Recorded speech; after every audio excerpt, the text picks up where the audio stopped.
I can't believe barely anybody is here to watch me fumble this old man worse than Bill Cipher did. I can't believe it. I'm back. I can't fucking believe it. Chat, it's been a nightmare.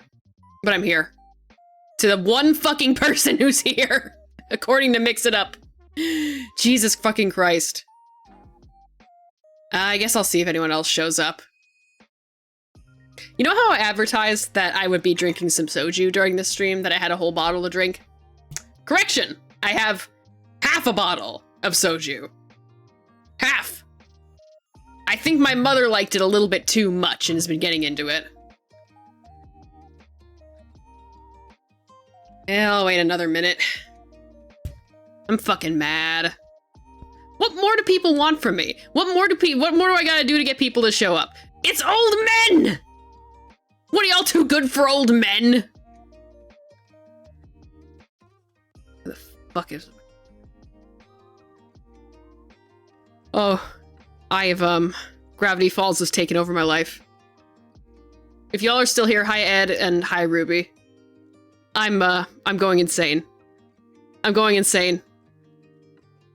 Thinking about an old man in a triangle, and I can't take it anymore. I can't take it anymore.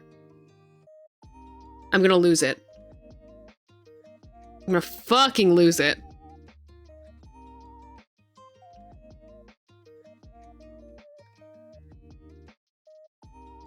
Let's just wait another minute.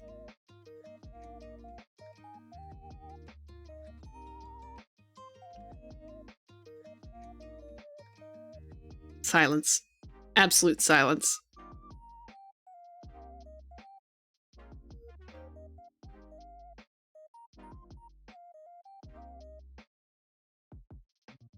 Tell me about your day, if you're here.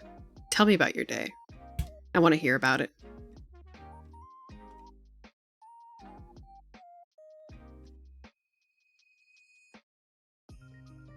There's no air conditioning in my room. I'm gonna lose it. Sorry, I just saw something. Entity, thank fucking God, no one's here. Entity, no one's fucking here, I don't get it. I thought old men would bring people in. Are we the only old men appreciators around here? I don't get it! Okay, we got a few people. So the news, the new Twitch update? I'm here and I'm drawing excellent. So, the new Twitch update, everyone, where people can, knock to ask to collab. One of the worst things Twitch has done by far. I'm gonna be real. One of the worst ones that Twitch has done. Yeah, I'm back, and because this is meant to be more of a low energy stream, more of a relaxing comeback into the streaming biz after my brief hiatus. I'm sorry, what's it called? Okay, so if you've seen people, Twitch was like, oh, hey, here's a new feature where, if someone's streaming, you can send them like a notification saying you want to collab without any like preparation or anything. And everyone's like, why would you do that? Why would you give people the ability to do that? So it's just about the worst thing. I do have something unfortunate. Yeah, that's just, it's terrible. It's just about the worst idea that they've had in a while. I can't fucking stand Twitch. Now then, I have unfortunate news for you all. Unfortunate news. Monster Boy, Malice, he's not fucking here. He is sleeping off. We got Book of the Bill. We got the Book of Bill, and he read it, and he started convulsing. So he's sleeping that off. So, and he's not even into old men anyways. So, you got me. You got me instead. And I've got a new outfit, because I don't think these two grunkles will be very perceptive. Are you tweaking over that damn HI? I know! Oh my god! Entity, I haven't slept. Oh my god. It's just been fan fiction and fan art for the past, like, 5 days. I'm going insane. But I have a new outfit. To hop into Gravity Falls with. So let's get started. Howdy. How do you like my new look? I've been trying to solve it. Depending on how the night goes, I might just visit that website later. I haven't actually been to the website. I've just been seeing what people have been posting about it. I'm very inconspicuous. Look, I don't know. There's a few reasons for this. I didn't want to use my model tonight just to relax a little bit easier. And I figured, bro, if you want help with the website, hit me up, dog. My friends and I are going insane. I've seen some posts about like lists of all the words that they've been cracked so far, so I might just go through one of those. But we'll see. I might need to move myself down a little bit. Hang on. There we go. Okay. The thing is, the monster is not really into guys like this. I was thinking like, which one of us is like more probably going to be better for taking on this task of seducing an old man. And I figured that'd be more up my alley. And I figured this is a little bit less inconspicuous than the full wizard hat. So let me pour myself some soju, and we will get started with swooning over stands.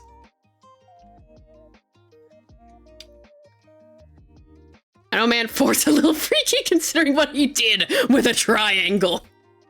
We're never letting him live that down, and we never should. Bro was really into geometry, let me tell you.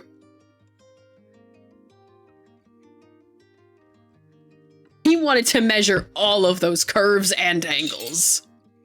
Well, no curves. Bill's a pretty good triangle. But here's the thing. Bill, he fucked up and he fumbled. He fumbled that old man. I will not make the same mistake tonight. I like geometry, but not that much. I saw some art of like Ford holding Bill and being like, "You smell like trioxygen."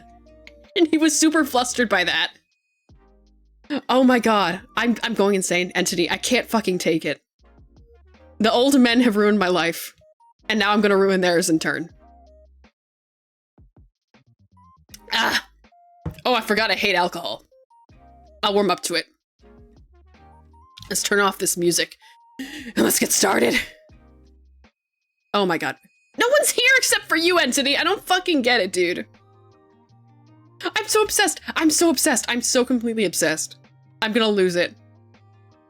It's horrible. It's awful. Oh my god. I can't. Abby, I missed you! Areeb! Holy shit, Areeb, hi! That's my buddy, y'all. He's here. Hey, dude. How you doing? I'm gonna try to kiss some old men tonight.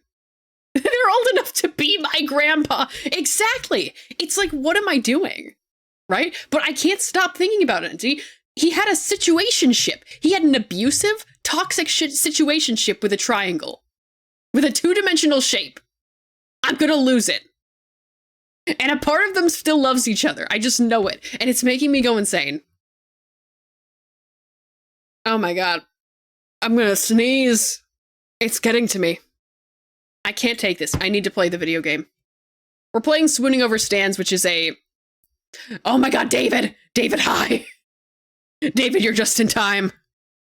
I was talking about the situationship and how I'm gonna do better. Ah, Ren, hi! Ren, hi! Ren, this is not me cheating on you, okay? I promise. This is purely romantic and sexual, what I'm doing with these old men here. I have Bill Fordang's head cans. I've been... Entity, talk to me. Entity, send me DMs. I will talk to you about Bill Ford all night. Cozy overlane and start screen are all ready to go. I'm so happy. David, if you at any point want to join me in stream, just let me know and I will open up Discord and you can like coach me through this. I'm doing it right now. Oh yeah, fuck yeah. But it's time, chat. We've delayed enough. Let's start fucking around with swooning over stands. And for once I have the game already. The game's already. There's no music on this screen. No music on this screen. But, okay, I've heard the notification. I believe that is you, Entity. I think the music will work. We'll just have to start. Let's go through this screen really quick. About. A Grunkle's dating sim. Our summer road trip leads to an unexpected pause in Gravity Falls. Can you capture the heart of one of Mystery Shack's most eligible bachelors, or will you leave empty-handed? Fan project Falls. I saw some reviews on the website for this. One of them from Alex Hirsch himself, who praised it after playing about 1/10 of it. And I remember so much of Gravity Falls, trying to set up the cryptograms after. I think I wasn't there for the first season. I was there for the second season, though. I was there as the episodes were releasing. Oh my god, I'm so happy that the resurgence is here. If y'all want to join my Discord, I'm going to be having movie nights, and we're going to start with robots, because that was voted on a while ago, and I keep my word. But after we watch that, we are doing weekly Gravity Falls rewatch nights. I want to go through the whole series again. I'm so excited. Alright, gallery. Well, I don't have the gallery yet. I guess there's nothing left to do but to start, everyone. Take another sip of liquid courage. Ooh. I gotta sip it slowly. Headcanon has been sent. Fantastic. Never watched it live. I watched it through very legal means. Oh yeah, you and me both. That's actually not a lie. I did watch it. I watched it on the television.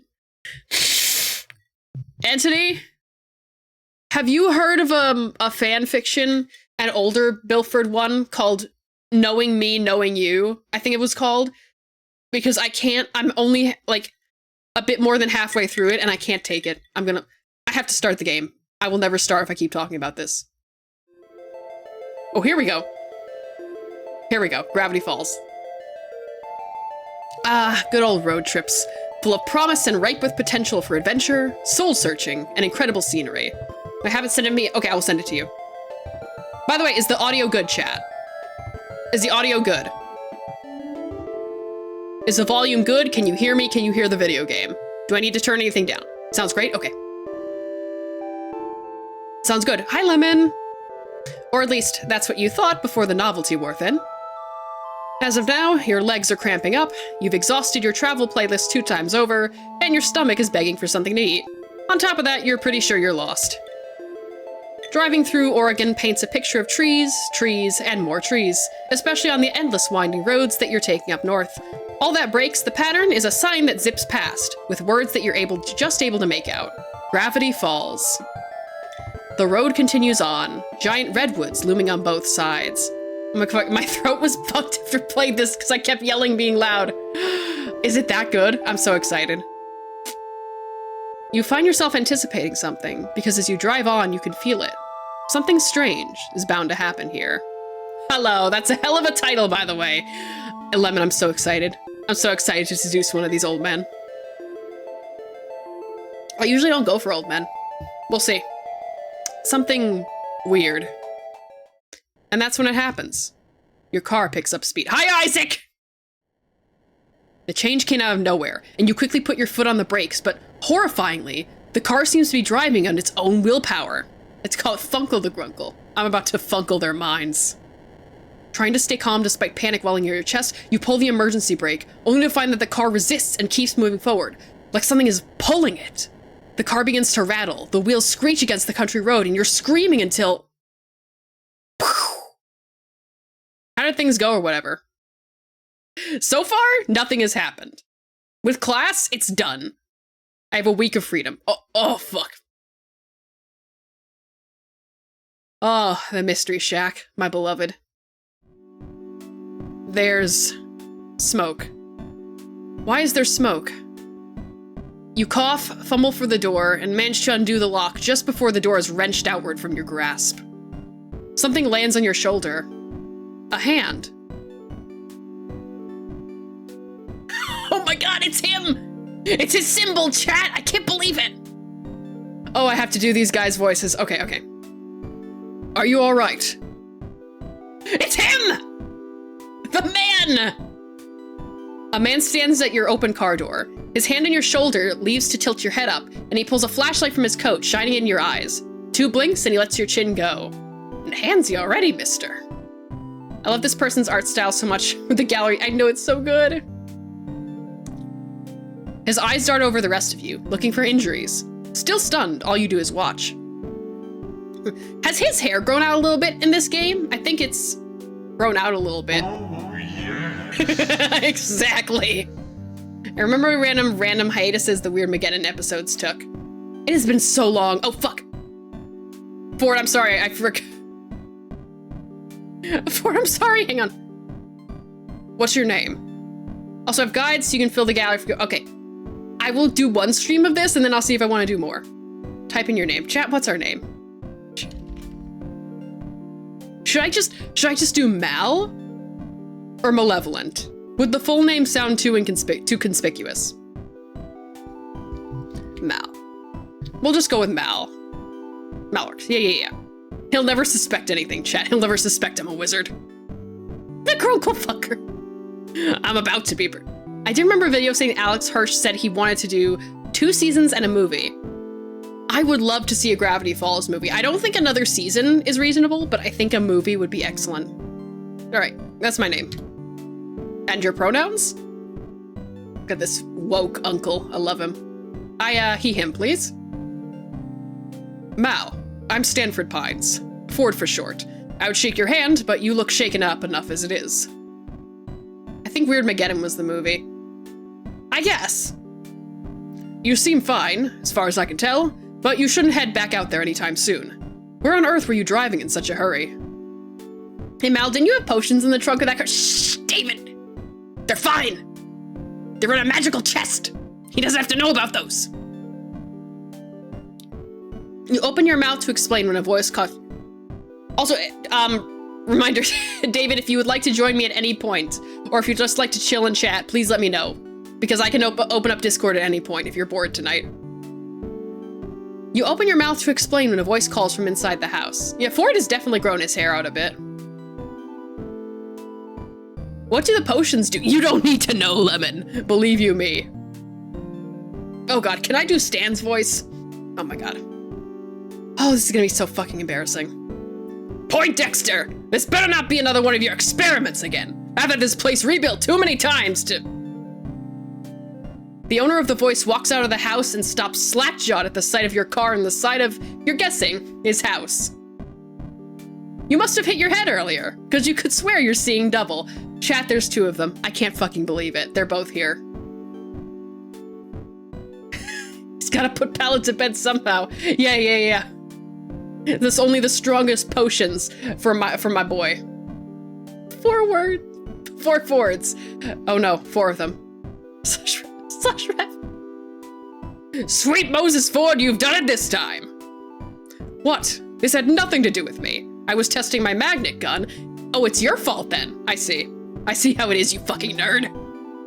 Oh, I also felt ridiculous doing Stan's voice. Oh, let's see what I can do with his voice. It must have pulled this victim of circumstance into the house. I suppose it is entirely my fault. I'm incredibly sorry. What do I do? That soju is just a potion in disguise. All alcohol, David, is just a potion. Every single alcoholic beverage is a special potion that makes you go funny. Ooh. If we're... Realistically, I would cry. But if we're here to, work out, I guess we'll reassure him. I'm never good at these kinds of games, chat. I should have mentioned that earlier. Unsure of why you're reassuring this mystery man who just wrecked your car, you gave an awkward shrug. It's all right? No, I must have done something wrong. A wire mix-up, perhaps? Or the potentiometer? What the fuck? They're talking about your other mistake, Sixer. Oh, right. Hey, look, it's fine, alright? Sure, there's a dent in the hood from the shack signage and a crack in the windshield that looks like an ominous triangle, but I'm sure she'll still run. Hello. I don't know, Sixer. For all we know, he was drinking and driving. Look at his drink. It's bubbling with a strange aura. Pass some of that over, would you? No, it's mine. You try to start up the car. It sputters, but ultimately nothing happens. You feel like crying. Oh.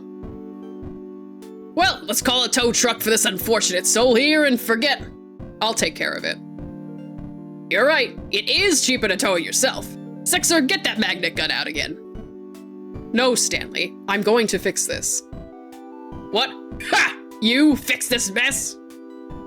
I figured out a few alien vehicles in my time. Nah, you kidding me? It takes some sort of miracle worker to bring this baby back to life, and this miracle worker is on vacation.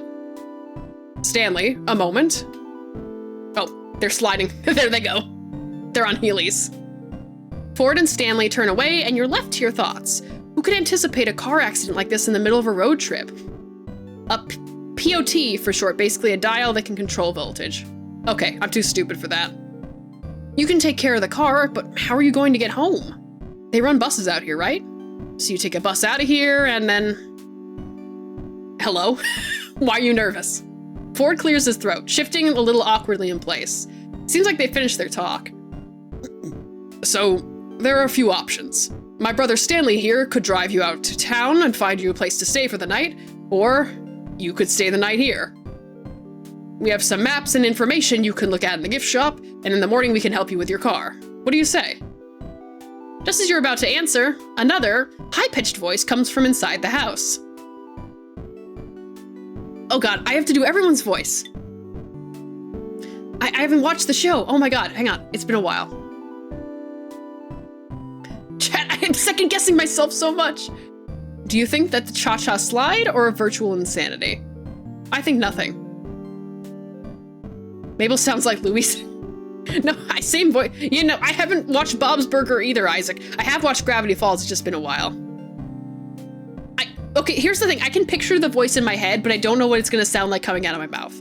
I have to, like, bear with me, chat. It's gonna take me a minute to get this.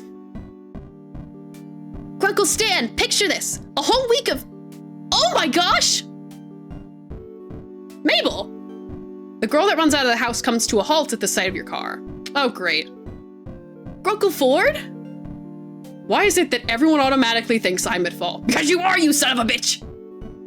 Well, this time it is my fault. But I've invited Mal here to stay with us for the night, if he'd like. I'm sure I can fix this. I just have to figure out how. Stan turning the shack into a crappy motel with a haunted theme would be a con he'd definitely pull. Oh, hell yeah. Bring in the customers, baby. Stanley sighs. I could take a look. Yeah, being on vacation's pretty boring. The old Stanmobile hasn't needed a tune-up yet, so it wouldn't be too bad to work on something in the meantime. Have we seen Seuss yet? We just started Merrick. Your baby girl's not here yet, but we'll find him, Merrick. Thank you, Stanley. I'm sure I can put something together from the gadgets I have laying around if you need any specialized tools to help you with the job. I'm back. I gotta concentrate on my drying off and stuff from my shower. Okay. Have fun drying off, Isaac. Yeah, we'll get to Seuss, Merrick. We'll get to him. I promise you, I think. He might be in this game. Let me introduce myself. I'm Mabel. You can ask me anything. I pretty much know everything there is to know about this place. Well, wait, hold on. I haven't even said anything yet. I appreciate your offer to let me stay. And to repair your car. Yeah, it'll be good as new in my hands. I mean, look at my Stanmobile. She's been through the winger who knows how many times, and she's still a beaut. Oh, did you see the recent... Oh, David, I saw it! David, I saw that! I'm so happy. It made me so happy to watch that. I'm so fucking happy. Stan and Bill again. It's so good to see them again. He points out a red car parked a distance away. You can't really see how beautiful it is at this distance, but he sounds really confident. Well, this turn of events is,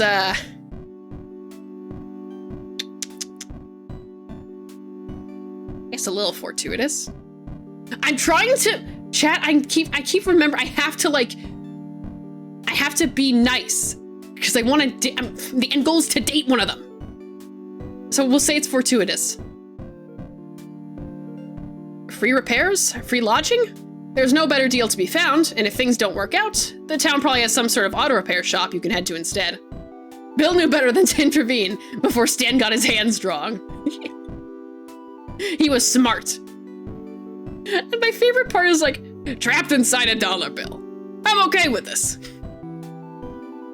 Well, I accept. Thanks for the help.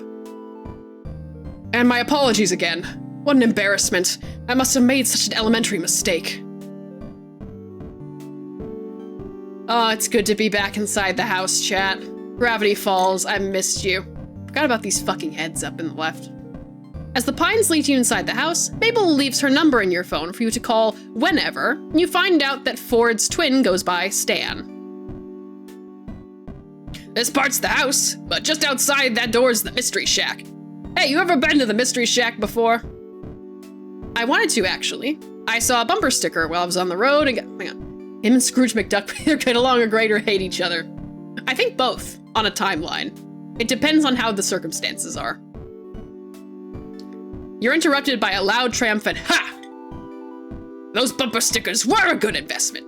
And Sixa says they're too plain and graphically simplistic and don't even have an address on them, Stanley. How is anyone supposed to find the place to attract customers? Sixer, did you hear that?"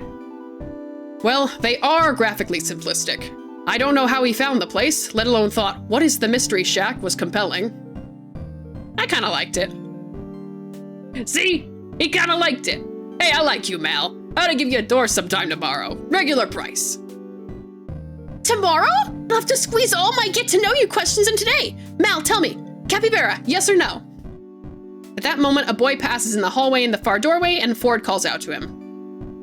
Dipper, my boy. Surprised I didn't see you run out to the scene of the crime. It's Dipper. Crime? What crime? I have an alibi. Oh, you have someone with you. Oh, fuck, I have to move the gay thing. Hang on, I can't tilt my head down now. Just in time. There you go. It's up there for today. But it has to be down here, though, because then you might blow me up. Hang on, you two. I have to take a swig of my soju. Hey! I'm not suspicious at all. Look at the corner. Yeah, I noticed, David. They have all their symbols. This game is clearly, like, so lovingly made. It's amazing. Did you guys see that car on the side of the shack, though? For a second, I thought the Manitors were back with a grudge. Yes. About that, Dipper. Meet Mal. I've, stranded his car here, by accident. He's staying here with us for the time being. Sorry, stranded his car here? You crashed it? Dipper's wearing Wendy's hat. Yeah, I love it. Looks great on him. Yeah, the S in shack fell out on everything, and the windows are cracked. One window, the windshield. And Mal was lucky to make it out alive. He's fine. No injuries, thankfully. The magnet gun's rather safe, despite never having been tested in a formal setting. Yeesh. Did you not, take safety precautions or anything? Actually, the irony of the situation is that I was trying to install a safety precaution. Hey, you two are gonna do your nerd talk. I'm gonna get Mal set up. Mabel, sweetie, why don't you show Mal around? Let him stay in, the storage room. That's still empty, right? Why do I get the storage room? Yeah, it's Mystery Hack. No S. The S left. In Gravity Falls, that actually sounds pretty plausible. I'll make it empty! The rest of the day consists of Mabel showing you the storage room you'll be staying in, and the kitchen, and the living room, and the hallway, and the bathroom, and pretty much a comprehensive tour of the mundanities of a regular house. All the rooms are kind of taken, gotta take when you get... At this point, just I guess it's big enough. I can curl up in any sort of crevice, basically. Put me in between two pieces of furniture and I'll have a great night's sleep. Eventually, you find out that the family is even more extended than you knew. The decorative doilies make a lot more sense knowing a grandmother normally lives here, and her grandson, Zeus. Or was it Zeus? Whatever the name, you look forward to meeting him when he comes in for work in the morning. When you go up to the attic, Mabel opens the door to reveal Dipper, nose stuck in his book. But you catch him occasionally glancing at you as he pretends to read. The next member of the family snorts up at you from Mabel's bed, a rotund pink pig, who Mabel declares is her best friend and partner in crime, Waddles. The two are a perfect match, right down to the chubby cheeks and boopable noses. Aww. And in the evening, though you'd still been in disbelief over the state of your car, the family dinner and after-dinner TV marathon you'd been invited to make it seem like a normal guest stay rather than a forced circumstance. Oh, that fucking triangle in the window. Returning to the storage room Mabel has shown you earlier, you find an air mattress waiting for you, and more pillows and sheets than a summer night warrants. Oh, it's morning already. Ooh. You wake to the weak glare of sunlight streaming in through the small, high window in the wall. Can't remember your room having this kind of feature, or any hotel or motel room for that matter. And then yesterday comes crashing back to you. You glance at the time to see you slept into the afternoon. Experiencing the accident yesterday must have left you tired out. Despite having been assured yesterday evening that you were free to anything in the fridge, you still feel like you're imposing on the Pines family, and try preparing as polite a guest breakfast as you can. There is a, dead rat on the, to the right. That's comforting. You wash your dishes in the sink before you leave. Just as about your exit the kitchen, you bump into Ford. Your yes from yesterday, of course. For a good, solid moment, Ford regards you in awkward silence. Hey, dude. Ellipses. Ford clears his throat. I believe Stanley is taking a look at your car outside, if you want to be there for it. I can't get over how cool your model looks. You look like you stepped right up at cheese thrown out 11. Yes! Yes, that was the vibes! Yes! I wanted to look mysterious. And a little off-putting. And mostly not out of place when I'm trying to See, chat, that's the question. That's the question here. That's the question that I've been thinking about, I haven't really got an answer yet. And I think maybe you guys can help me out with it. There's 2 grunkles in this game. Who are we going for? Who are we aiming for here? Because, like, different strokes for different folks, you know? If I end up doing Wolf Among Us for October, you better use that. I absolutely will, David, believe you me. Like, which one do we want, chat? Do we want the sleazy criminal? Or do we want the nerd, who is also a criminal, intergalactically? Either way, we're gonna do some crime, and I'm here for it. But which flavor of crime do we want? You give a nod and make to leave for real this time when Ford speaks up again. And Mal, I'm sorry again for the accident. If I'd been smarter about, well, let's just say it's entirely my fault. You shouldn't worry about this at all. Easy, clone yourself and date both. That's not an option, unfortunately. The cloning machine has been made illegal. I think Ford would replace his glasses at some point, give it a big-ass crack. Maybe it's sentimental at this point. Although, you'd think maybe his prescription would need to be updated? Something like that. Maybe he just hasn't gotten around to it. Okay.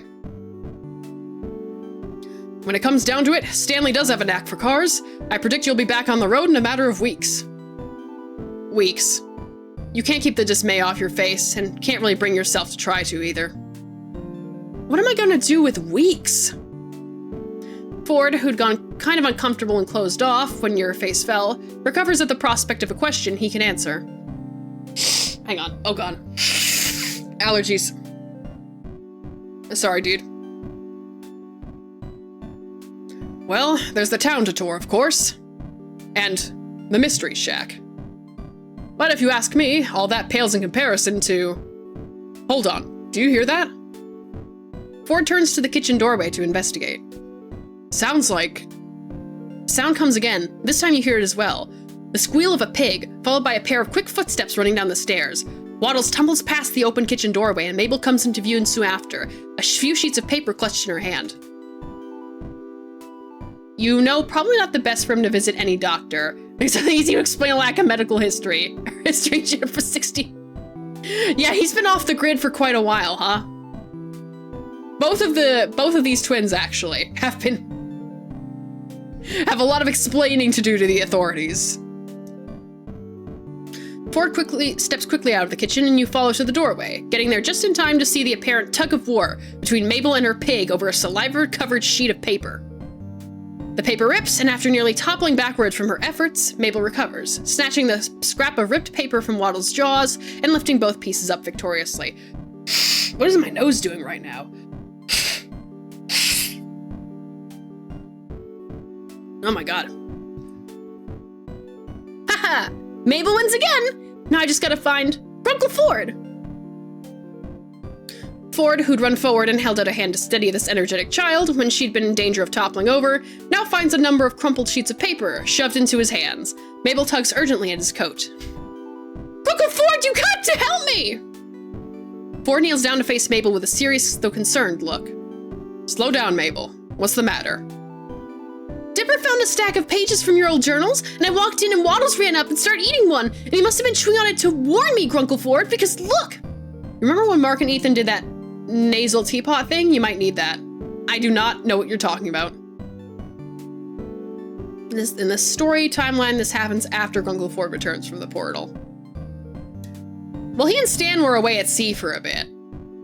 I guess I'm thinking it's like post-canon. Well, honestly, I can't decide. They both have a healthy hate for government institutes and rich people, so they're both hot in my book. And it's honest, I have never watched that, David. Mabel takes the ripped halves of paper back from Ford's hands and joins them together, holding it up for Ford to see. I see. And you took it as a warning. Yes, it says here that it eats small dogs, and Waddles is a small pig, but he sort of looks like a dog from far away, and Waddles must have feared for his life. Waddles seems to second this notion with a snort. Or not, as it seems the pig is lounging adorably a short distance away in the hallway. You can't imagine what this dangerous predator could be. Some kind of wolf? Something bigger? You're suddenly not so keen on staying anymore. Remember that pterodactyl I told you about? Waddles was so scared that time. I can't let him leave my side. Well, can't watch now either. This nasal pot thing meant to cleanse your nose, basically. My nose has not been like this until just now. It figures, basically. Pterodactyl? You suppose pigs are allowed in museums around here? How about I finish that repellent I never got around to completing? That'll keep Waddles safe from harm. Mabel flops down on the floor in relief. Grunkle Ford, you're an actual lifesaver. Waddles, you have nothing to fear. Ford chuckles, lifting himself out of the kneel and standing back up. All right, I'll go get my recipe. Ford turns to leave, and you suddenly remember that with nothing better to do for the weeks you're going to be here, it wouldn't hurt to get to know Ford. He seems to know what there is to do around town anyway, and you'll need to not die of boredom in the first week. World said, this man's being gay. Cut off the airflow. They'll never stop me. They'll never fucking stop me. They can try, it won't work. Do you think it's Bill? Do you think he is influencing me from afar in the psych ward? Because I'm trying to get with his man. Ooh. Or, more pressingly, you could go check on your car and see what Stan's made of it so far. You're not exactly eager to face seeing your car in the side of the house again, though. I think this is the start of it, chat. This is where we make our start of our situation. Brain said, gasp a queer, rattle 'em. Rattle those bones. I don't know, chat. I just don't know. You want to flip a coin for it? A coin for which grunkle? I'm back! I had to get help with my mom's things from the car. Entity, I'm faced with a dilemma. I don't know which of these grunkles I'm gonna romance. By the way, how did Bill get there? And second and more important, how is he alive? Stan punched him to well, you see, David, there is some lore involved with a beautiful axolotl that is God, basically. And there is a whole poem and stuff, and there's a thing going on, and you must do your research, David. You must do your research into the deepest Gravity Falls lore to understand why Bill Cipher is in the psych ward.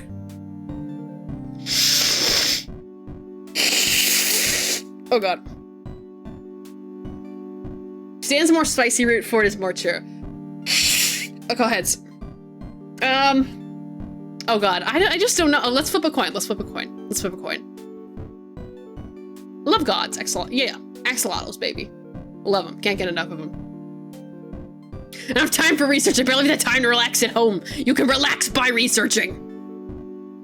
Okay. Let's get a coin flip up on the screen. Hang on.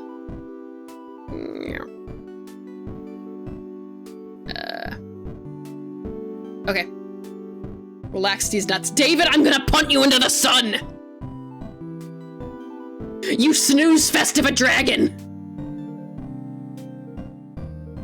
Okay, coin flip. Okay, heads for Stan, tails for Ford. Here we go.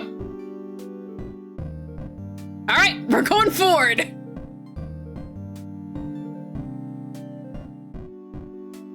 Listen, Bill Cipher, I know you can hear me. You may have fumbled this old man, but I will not make a mistake so easily. Let's get to know the scientist, chat. Ford, wait, need a hand with that recipe? I can handle it myself. Are you sure you couldn't use a hand? Ford looks away then, and you follow his averted line of sight to Mabel, who's just mouthed something that you couldn't catch. When she catches you looking her way, Mabel gives you a 100-watt smile, the picture of innocence. Ford rubs the back of... Mabel, what did you say to him? Our Bill fictive and co-front right now. Suck it, you loser triangle! I'm getting with your man. How's that feel? Rotten in therapy, you son of a bitch. You didn't treat him right, and now I will. Yes, I suppose I can accept some help. He finds it funny. Okay.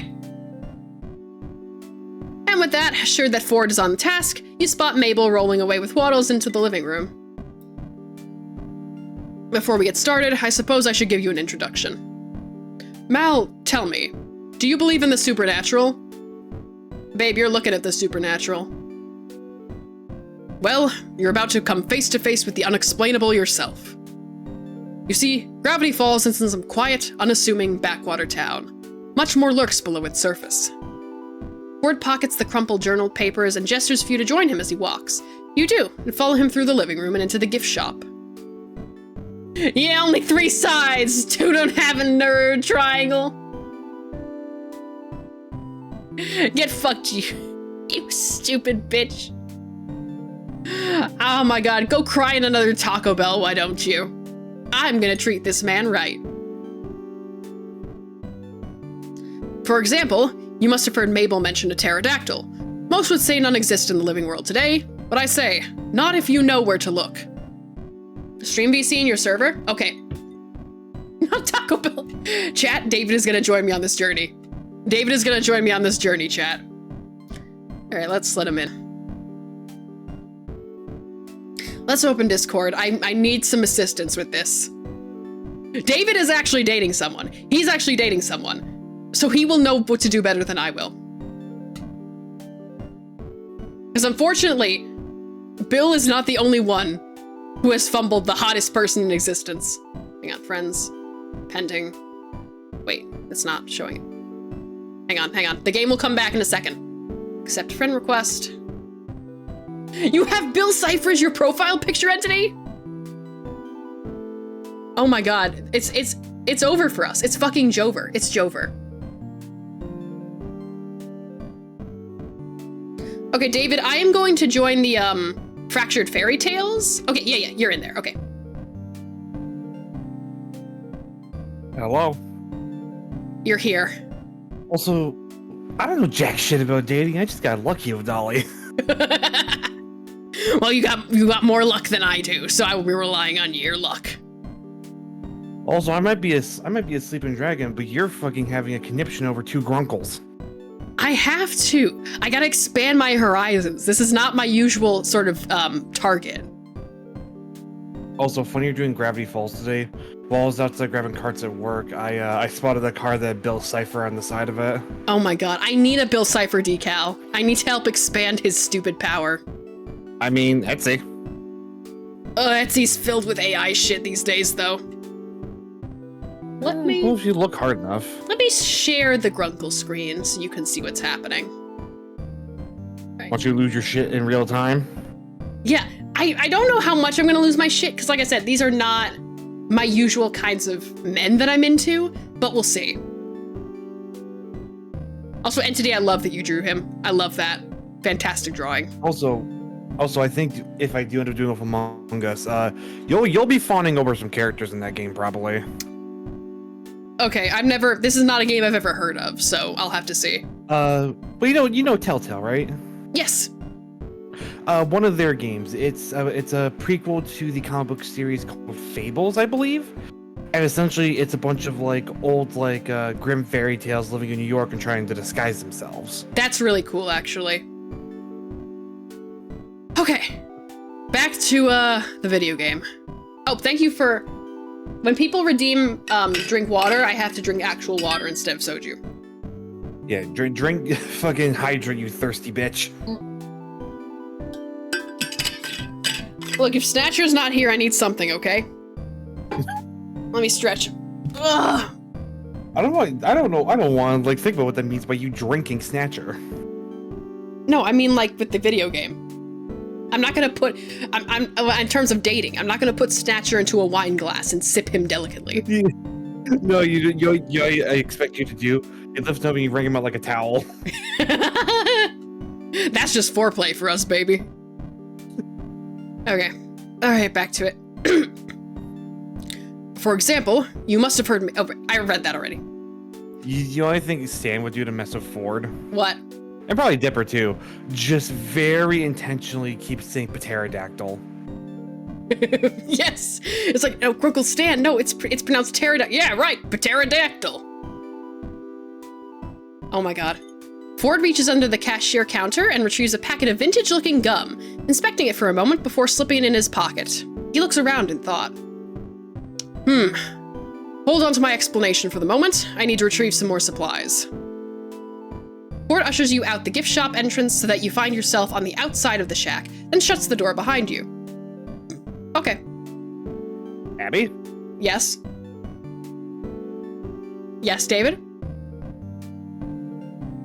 David? Hello?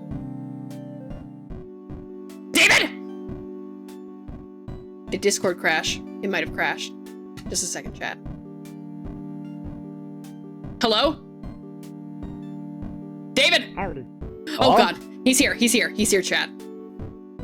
Did I fuck up? No, you asked after me, and then and then I didn't hear you for a bit, but now I hear you. Okay. He's back, no, chat, don't worry, he's back, he's here. Oh, no, I'm gonna swap my earnets real quick. Okay. Let's take a sip. Okay, there we go. That should fix things. Okay. I see that should fix things. Da-da-dum. Also, Isaac says hello. Hi, Isaac. Can you see the stream on Discord? Yeah. Okay. Oh god, should I respect his privacy? I'm trying to, like, be nice to him and stuff. I don't know what for. Okay, well, since you're playing as Malevolent, right? Yes. Gotta think of what your character would realistically do in this situation. Okay. Yeah, I would absolutely try to look. Arcane secrets. I need arcane secrets. The glass is dirty enough that the sunlight hitting it obscures your vision of the room within. You catch a gray and tan blurry figure that must be Ford at the far wall. You lean in too close enough to step back before you leave a conspicuous handprint on the window pane. When you look back in, Ford is gone. You turn back around. You're just gonna stand out here until Ford returns. Not too long after, the door opens behind you and Ford joins you outside, looking no different than before.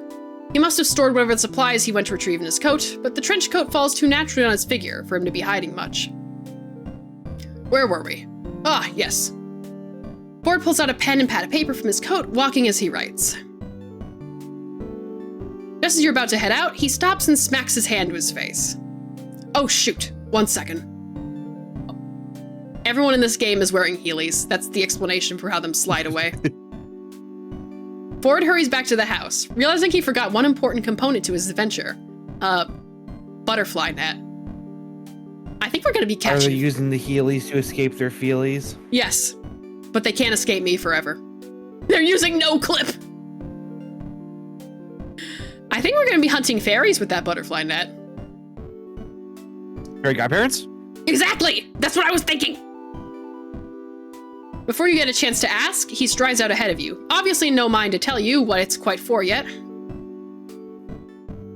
pair of you walk past the shack and down a well-worn path into the trees surrounding the house, sunlight peeking between the pines. He double-checks whatever he scribbled onto paper and tucks it back into one of his coat's seemingly infinite pockets.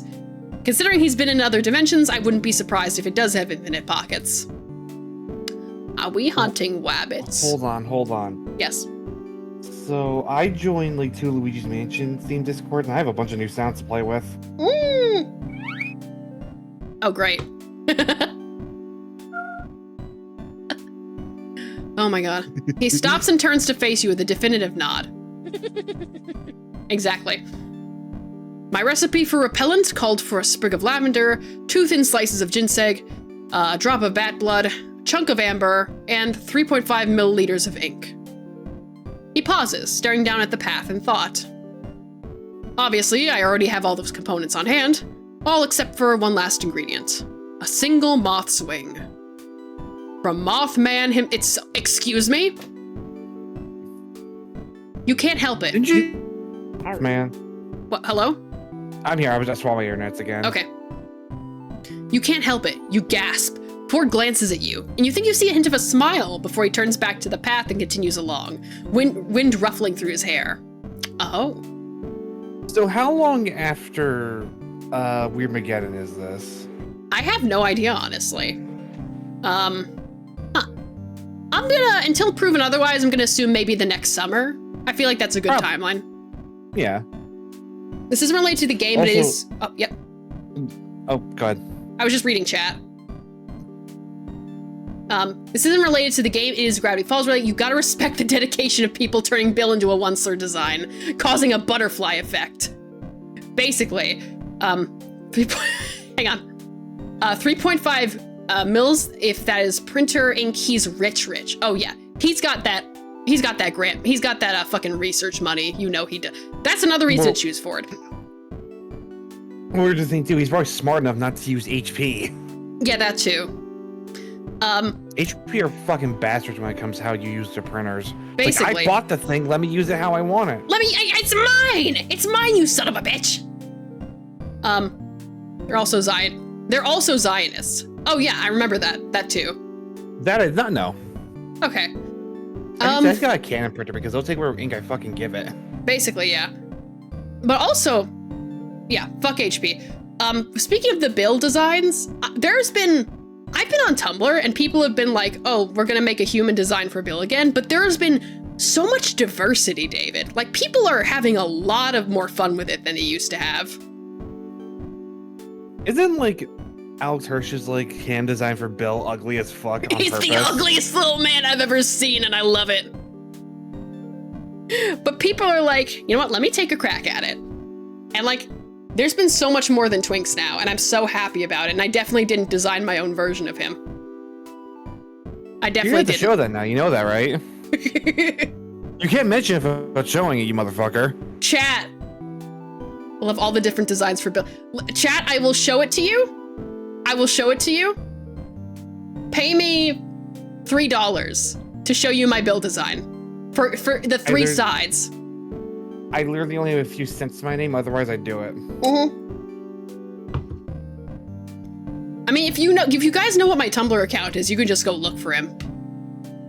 Seen the human Bill shipped a dipper and everything. Yeah, that was like back in the past, but now we're over that. We're over that. No more of that weirdness. Now we ship old men with old men. 3 in this economy? It's 3 for each of Bill Cipher's sides, okay? In this economy, I can't suffer myself. I can't short sell my work. Do you want to see? Do you want to see the man? Or don't you? It's your choice, chat. Because I did make him a middle-aged man. I made him a beautiful middle-aged man. Wait. Bill's a pyramid, right? Yes. Don't pyramids have 4 sides? Or am I being dumb? He's like he can be a pyramid, but he is first and foremost a 2-dimensional shape. Also, can we talk about that 3D model at the end of how not to draw? It's terrifying. Oh my god. Yeah, old ship. People, because yeah, that was the thing. A lot of people in the fandom were really young back then, so it's like, all right, we want gay and we relate to Dipper, so we're just gonna go with that. But now we're older and we know better. Kind of the same thing with Undertale. There was a lot of just like ships. Yeah. That was kind of fairly under control. And now we know better. Now we know better. Okay. Hang on. Do you I guys still never understand how people like very like openly shipped Sans and Papyrus to be traitor. It's like, no, they're brothers. What the fuck are you doing? There's no reason. David. People were doing the same shit with Stan and Ford. What the fuck? And there's at least one person still doing it, because I was scrolling through Tumblr and I was assaulted with a post with it, and I had to scrub my eyes out. Ugh. I remember if interviews saying the wheel didn't have a rinse or purpose or anything, but the family is extremely excessive. I mean, you gotta do something with a wheel. You can't just put a fun wheel in there and do nothing. I did the thing? Wait. Is my alert not off? Is my alert not going off? Hang on. Did you donate? I didn't donate. Hang on, I'm asking Lemon. Hang on. Oh, actually, Abby, I'm going to send you something. Okay. I did it on Ko-fi because I don't want to give Twitch. Okay, yeah. Fair enough. Well, my donations here are through Streamlabs, I believe, but I guess you don't want to give the money either. Here we go. Comic dubs through Tumblr comics. I sent you 2 games. Okay. Which I'm pretty sure was also projecting. Yeah. Okay, hang on. Let me just see what David... And then I will show you guys the build design, okay? I will show you him. Hang on. Ford, get out of the way. This is important. It's just a zip file containing 2 games. Okay. Weird Park Broken Tune Collector's Edition? They're little search and find puzzle games. Okay.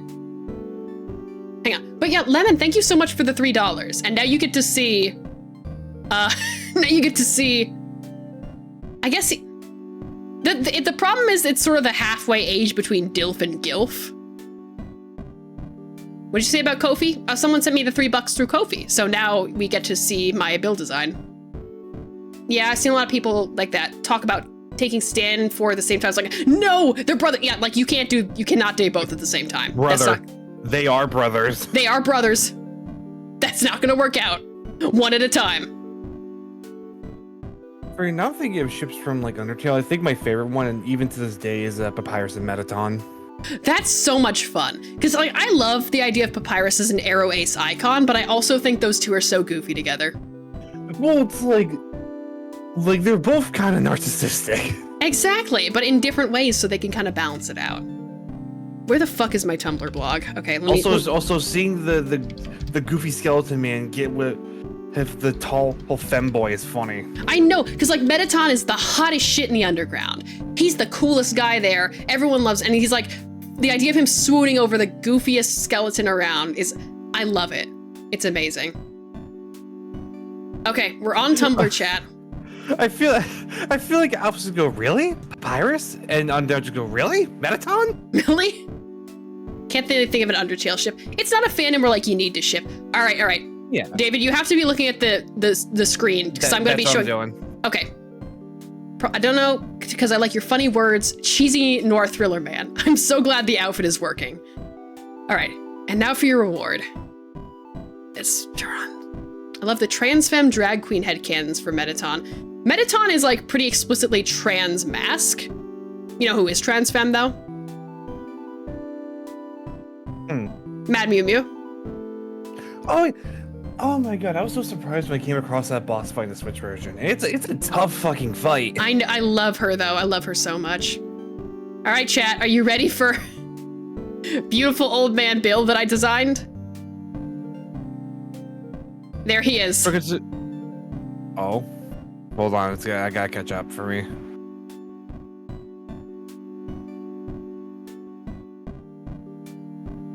Yeah, Metaton's pretty explicitly trans-masculine. Oh, I think you showed me and Faye this. Did I? I don't think I did. Like, not directly. You might have shown like an early whip of it. I don't think I did. Maybe it was something else. Maybe. Or maybe you saw it on Tumblr. Well, you don't use Tumblr. I have Tumblr, but I don't use it because I don't understand it. No one does, David. That's the secret. Nobody I don't know how understands to really navigate it. Like the trick is you don't navigate it. What the fuck? But That's yeah, why I said Twitter. It's easy for me to understand. but yeah, there he is, chat. That's my design for the bastard. What do you think? Let me zoom in on his neat. Yay. Let me zoom in on his fucking face. I gave him wrinkles. What? Yeah, allow that. Don't be a fucking narc, Nightbot or whatever. Automod. Maybe I love horrors beyond my comprehension. Now make him funkle the No, that ship has sailed. I'm writing this while getting ads. I apologize for the ads. But yeah, no, that ship has sailed. Bill fucked up, he ruined that. And now I'm here to take over. Hang on, I feel like a good way to represent if you were to do like him after like a psych ward design for him. You know what you could realistically do? What? The gold tooth have like the blue cracks in it. Ooh, yeah, and I'd have the cracks over his face too. I think the tooth would be really neat because he did get socked in the face essentially. Yeah. That's canon, David. That's in like the Book of Bill. That's what he looks like afterwards. He got cracks in him. Why are you talking about redeeming? Contemplating, how the fuck did I lose to him? He's so David. I gotta lend you my fucking Book of Bill. I swear it's insane. Why are you talking about redeeming? I'm not talking about redeeming him. Fuck him. He sucks. I might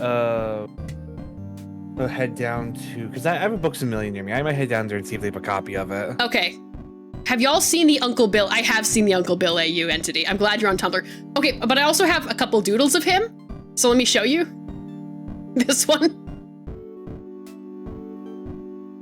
Sorry, ads, remember? Just try to like... Does this count as romance? So I couldn't hear the entire... It's fine. Does it count as romance, David? Toxic yaoi. It's toxic yaoi, baby! Let's fucking go! David, I've been obsessed. I've been so obsessed for the past 5 days. And here's some design notes on him, chat. Here's some design notes on him. Abby, your tism is all over the fucking place. It is out for all to see. I can't control it, David. I can't hold it back. It's barking. It's barking at the end of the chain that I have it on. Oh. Ah.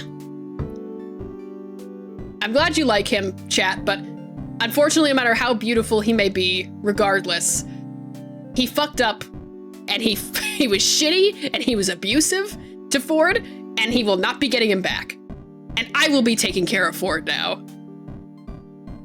I feel like this man would go to an all-you-can-eat buffet and purposely cause the biggest fucking mess. Not even eating anything, just causing a mess. Oh yeah.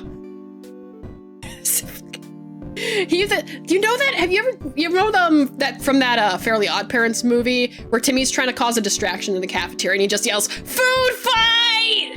Yes. Chester just throws the random pipe that he has. That's the whole situation. It's been so long since I watched Wishology. Oh my fucking god. I need to go on for that parents. This has been all over my Twitter lately. I know, like the reboot. It seems really cool. Bill has been on co-front since the fucking Book of Bill site dropped. He laughed at me struggling. That's what he would do. Hold on, I need to send you something, and I also need to send it to Belly because they love Resident Evil. Okay.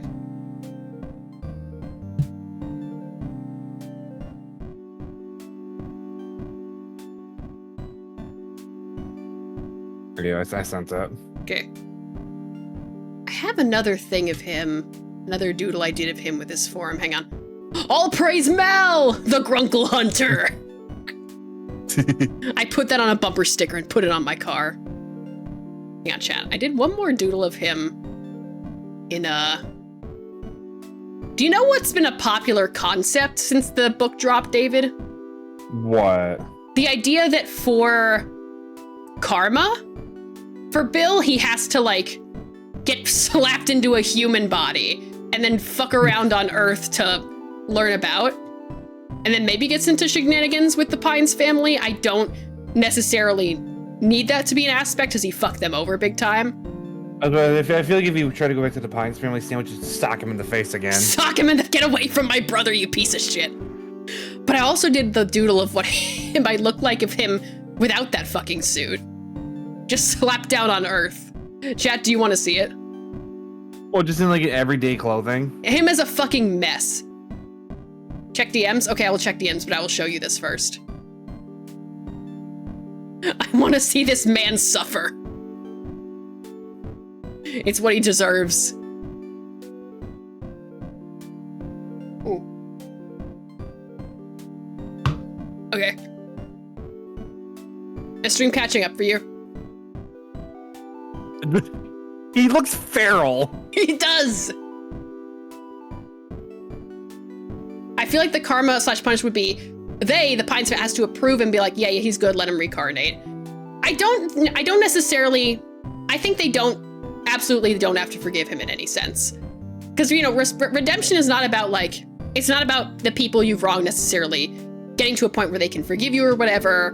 Because like, that's their decision. And if you fuck up this much, you don't deserve that necessarily. But like, if you are still willing. He looks like he's about to like pounce on something. Absolutely. Hang on, I will stretch. Thank you, Merrick. Oh my god. But yeah, it's more about getting to a point of like, because I feel like what a lot of the fics are missing is the idea of like, all right, it's like you have to specify like that there is no obligation from the Pines family, especially not from Ford, to have him back in their lives in any sort of way. Because you don't owe that to any shitty abuser or whatever. They didn't even bring him into, they weren't even the ones that bring him back. It was Gideon being a dumbass. Yeah, exactly. I'm talking about the hypothetical situation of like him getting blasted down to earth in a human body.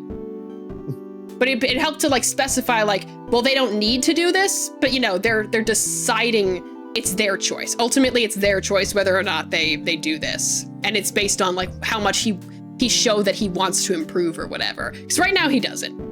I would suggest you try to find the book of Bill, David, because Bill is Isn't he like heavily in denial about everything? He's losing it, David. He's fucking losing it. Oh. Isn't the thing too is like he's like having like memories of his parents thinking back to when he was a kid?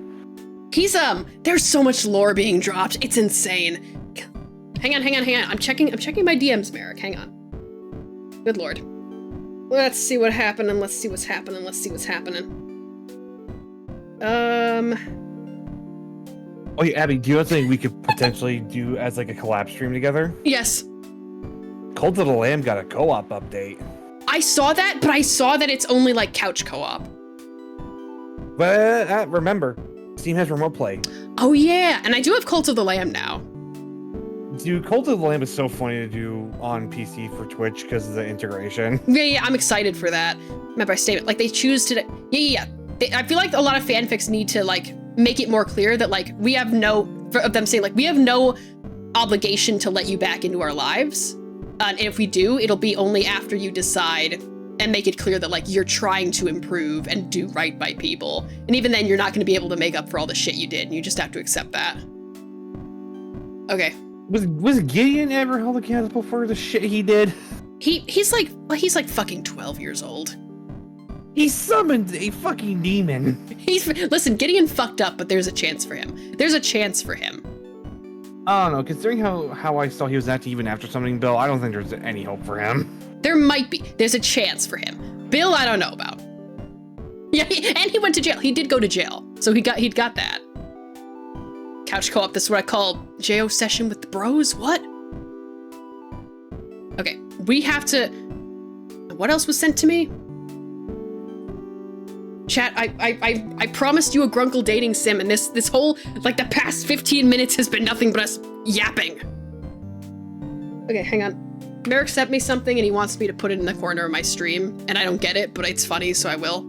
What is it? And you'll see. I caught a black bass, the most metal. Oh, that's a scary bastard. You know, I think for Halloween I'll do Resident Evil 4 Remake because that game is so fucking fun. Okay. Because I can just do a Wolf Among Us whenever I want. That doesn't necessarily need to be Halloween. Yeah, basically. All right, that image is saved, I think. All good, the yapping is mad funny. I'm glad you guys like my build design, because it's not my favorite. I've seen a lot of some that I've thought I looked better. Also, thank you for telling me to drink water, Ren. I will do that. Oh, Merrick, I know Resident Evil 4 has a VR version of Quest. That was my first way of playing the original RE4. I had played the shit out of that. It is so fun. Okay. All right, let's... Also, the RE4 remake is getting like a VR mode made for it. I don't know if it's out yet, but I know they're making a VR mode for the remake. Oh my god. Okay, I don't know what this image is supposed to represent, but I'll put it in the corner. Well, let me see it. He'll just be up there. Reacting. Is that supposed to be Danny Phantom? It might be.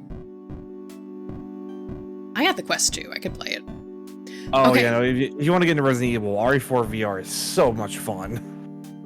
Okay. Hey, Mr. Ford, I am sorry. I have been yapping with my chat about your shitty, abusive ex for the past, like, 15 minutes. We can get back to hunting Mothman now. All right.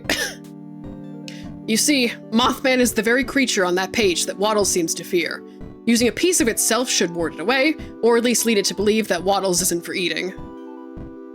I would have already completed the repellent years ago if I'd managed to collect that wing. Was it too difficult? Oh, I just never got around to it. Besides, Mothman used to come bat at this lamp I had lit out in the backyard. It seemed like such an innocent hobby that I never had the heart to chase it off. But if this brings Mabel and her pig a peace of mind, then the time has come to finish this. Sunlight filters through the trees, causing dappled shadows across Ford's coat as he leans in front of you. Break the silence? I'm curious, how do you know so much about this stuff, mister? I study anomalies. Anything unusual, strange, and just plain weird. I began my research in this town because it was, and remains, a hotbed of paranormal activity. I made this exact trip years ago, though at the time, I had no idea where I was going. It was just dumb luck that I managed to tail Mothman back to its cave from my backyard. Navigating the forest by moonlight is poetic, but not advisable. I made plenty of other Hello? What did I hear? Yeah? I thought I heard something. You're going crazy. Shut your fucking whore mouth! Don't gaslight me! Abby, how can I be a whore if I've never had sex? You are conceptually a whore. You are spiritually a whore. I also heard something. Anthony heard it too! I'm not crazy! I'm spiritually tired as fuck. Streamer? What lemon? What's going on? Y'all heard it too, right? I'm not fucking crazy. I'm not fucking crazy, I swear! I swear! You're insane. Are you going insane? No, I'm not! Chat! Do you want me to put up a poll, chat? Do you want me to put up a poll? Do you want to vote on this? Poll. Get the fuck out of my chat bot! I got it. Thank you. Okay. Hang on. Fine. We'll put up a poll. Okay. And, question. Is Mal going insane? Yes!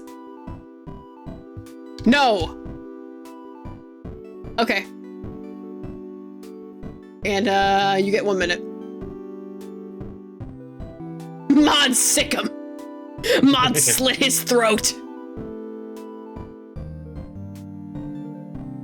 Sorry about that, Ford. What were we talking about? Abby, you might want to check the poll. Yeah. Holy shit! Tie! Chat, do this for me. Make it a tie for me. Chat, I believe in you. Put my mental health on a teeter-totter. Schrodinger's insanity, baby.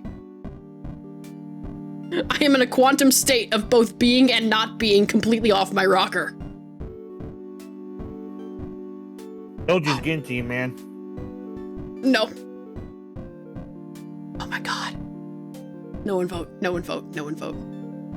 Mods, give him the fake fall thing. Come on. Timer run out. Yes, I can do it all, baby. You know what, chat? I misjudged you. You guys are all right. All right, Ford, I am so sorry I keep getting distracted. I made plenty of other discoveries as well. From fairies to gnomes, to amalgams of creatures who were never meant to cross, to... Ah, wait! Ford reaches into his pocket and pulls out the slightly crumpled pages Mabel pushed into his hand earlier, smoothing them out and shuffling through them. Oh, David, something we could watch together later? Have you ever seen that, like, fan-made Gravity Falls episode? No. It's so fucking... It feels like an actual episode. I need to watch that with you. Oh. I will show you later, I promise. Okay, what's going on? Take a look at these. They're more definitive proof than just my word. You accept the pages from him and find that they're scanned pages from some sort of journal, just as you heard Mabel say. Fluid cursive tells of Mothman, beard cubs, scampfires, and more. Ford gestures to them and explains. Oh, the one where they go to the bunker. Yeah. Yes, Entity. So good. The bonker? Do you mean bunker? I said that. You said bonker. I said bunker, you son of a bitch. You said bonker. No, I'm putting up another poll. God damn it. Chad gets to decide. Wait, hold on, Abby. Yeah, yes? I found a meme that perfectly explains you right now. Okay. Hold on, I'm sending it your way. Okay. Check Discord. Okay, hang on. No, you didn't. Hang on. Hang on. This is important. I'm never gonna get to kiss one of these bitches at this rate. Okay. Alright, open up Discord again. Wait, I have to close Firefox and open up Discord.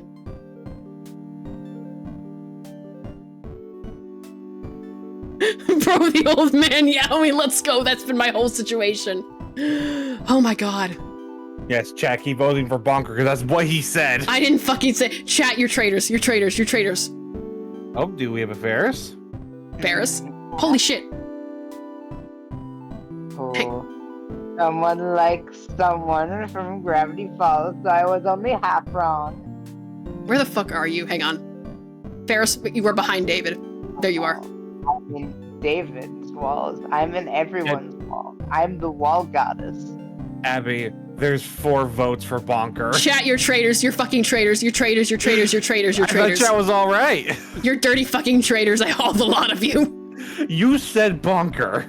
I didn't say jack shit. What are we talking about with bonks? What's this in reference to? So Abby just mispronounced bunker as bonker. I did not. I refuse to admit it. Bonker, I barely know her.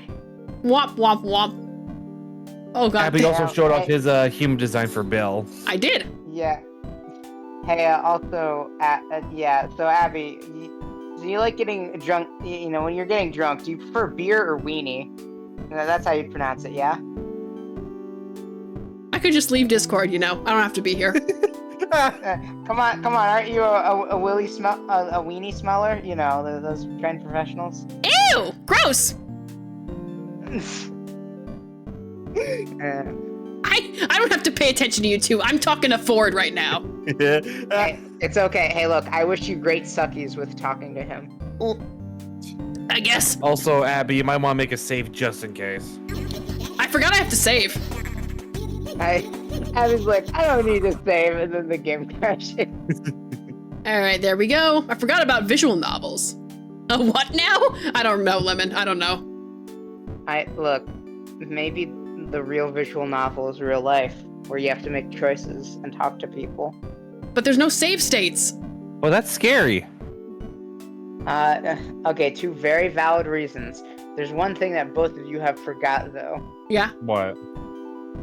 Huddled with motherfuckers. Can you do that as well in the visual novels? No, it won't feel as good on Spiritually. your body. Also, thank you, Lemon. I will drink. You just reminded me it's been a Abby- while since Ollie's been over, and now I'm sad. Abby, out of everyone I know in my fucking life, you are the least spiritual person I could think of. I You're do. as far away from Jesus or any deity I could think of. I'm just keeping my options open. Open. I just imagine a dating sim, but it's like, which god are you gonna believe in? And then Zeus is there, and he's like the shitty one. I mean, that's probably a thing. Oh my god. I know Swooning. there's a fighting game where you can play as like a bunch of god deities, including Jesus Christ. Entity says Swooning Over stands as his own tag on AO3. Oh my god. It's canon. I mean, Abby, we already know you have bad taste in men. Correct. Speaking of which, hello, you nerd. I'm back. I was talking to people who are nerds also. Yeah, we're the nerds that make fun of him the most. I detailed my discoveries in a series of research journals. The remaining pages, at least. I wonder where Stanley was keeping these. He drew these creatures. I also have bad taste in men. Entity gets it. I just imagine there's little stick figure drawings of you and me. Let's hold hands. Oh my god, I feel like I'd be, because I used to be an art wizard, I feel like I'd be into like the drawings. I'd be like, holy shit, that's really cool. You don't just say, you don't just say, here, Ford, it's a tiny me. I want you to have this. I'm gonna give it to Stanley. Yeah, it sounds good with me. I'm gonna put it under my hat. Safekeeping. I can put it in the gift shop and sell it. Gonna make bank with this. I still remember listening to the Gravity Falls DVD commentaries, and there was something that Alex Hurst said as Grunkle Stan that made me laugh, where he was talking about how like certain jokes made Stan seem older than he was, and he said like as a joke like, I remember being on a penny farthing and my little bicycle. Oh, those were the good old days back in 1910. Entity says David should voice Stan for this. I guess your voice is pretty good for him. Do you want me to voice anyone? That would murder. I don't know, because that would murder my throat. Alright, I'll fucking do it. Right. Look, as a woman, it is my job to step up where men fail. Exactly. All right, so I'll do Ford, but when Stan comes back in, you can have him. Alright, go. Yes, of course. Who else? Photorealistic. I love your line work. Ambiguous. I've seen better. No, I'm not gonna say I've seen better. I mean, I have, but like he's pretty good. The stick figures are coming along. Art wizard, I need your finest old man, Yowie. Oh, here's a vintage. Here's a vintage for you. I just imagine you and the fucking wizard Sona like being like, look, I know we hate each other, but can we just agree on this one thing? And it's old man Yowie. We are the. Right. I am the wizard right now. I sent this to Abby, or someone sent it to you, Faye, because it's very fitting of the situation right now. Oh, what? It says you in Discord. I mean, I don't know. Old woman Yuri is also pretty good. We also need. I feel like if that was the case, we'd all die. We wouldn't come back from old woman Yuri. Too powerful. Look, I can come back from it. I'm sapphic. I know these things inside and out.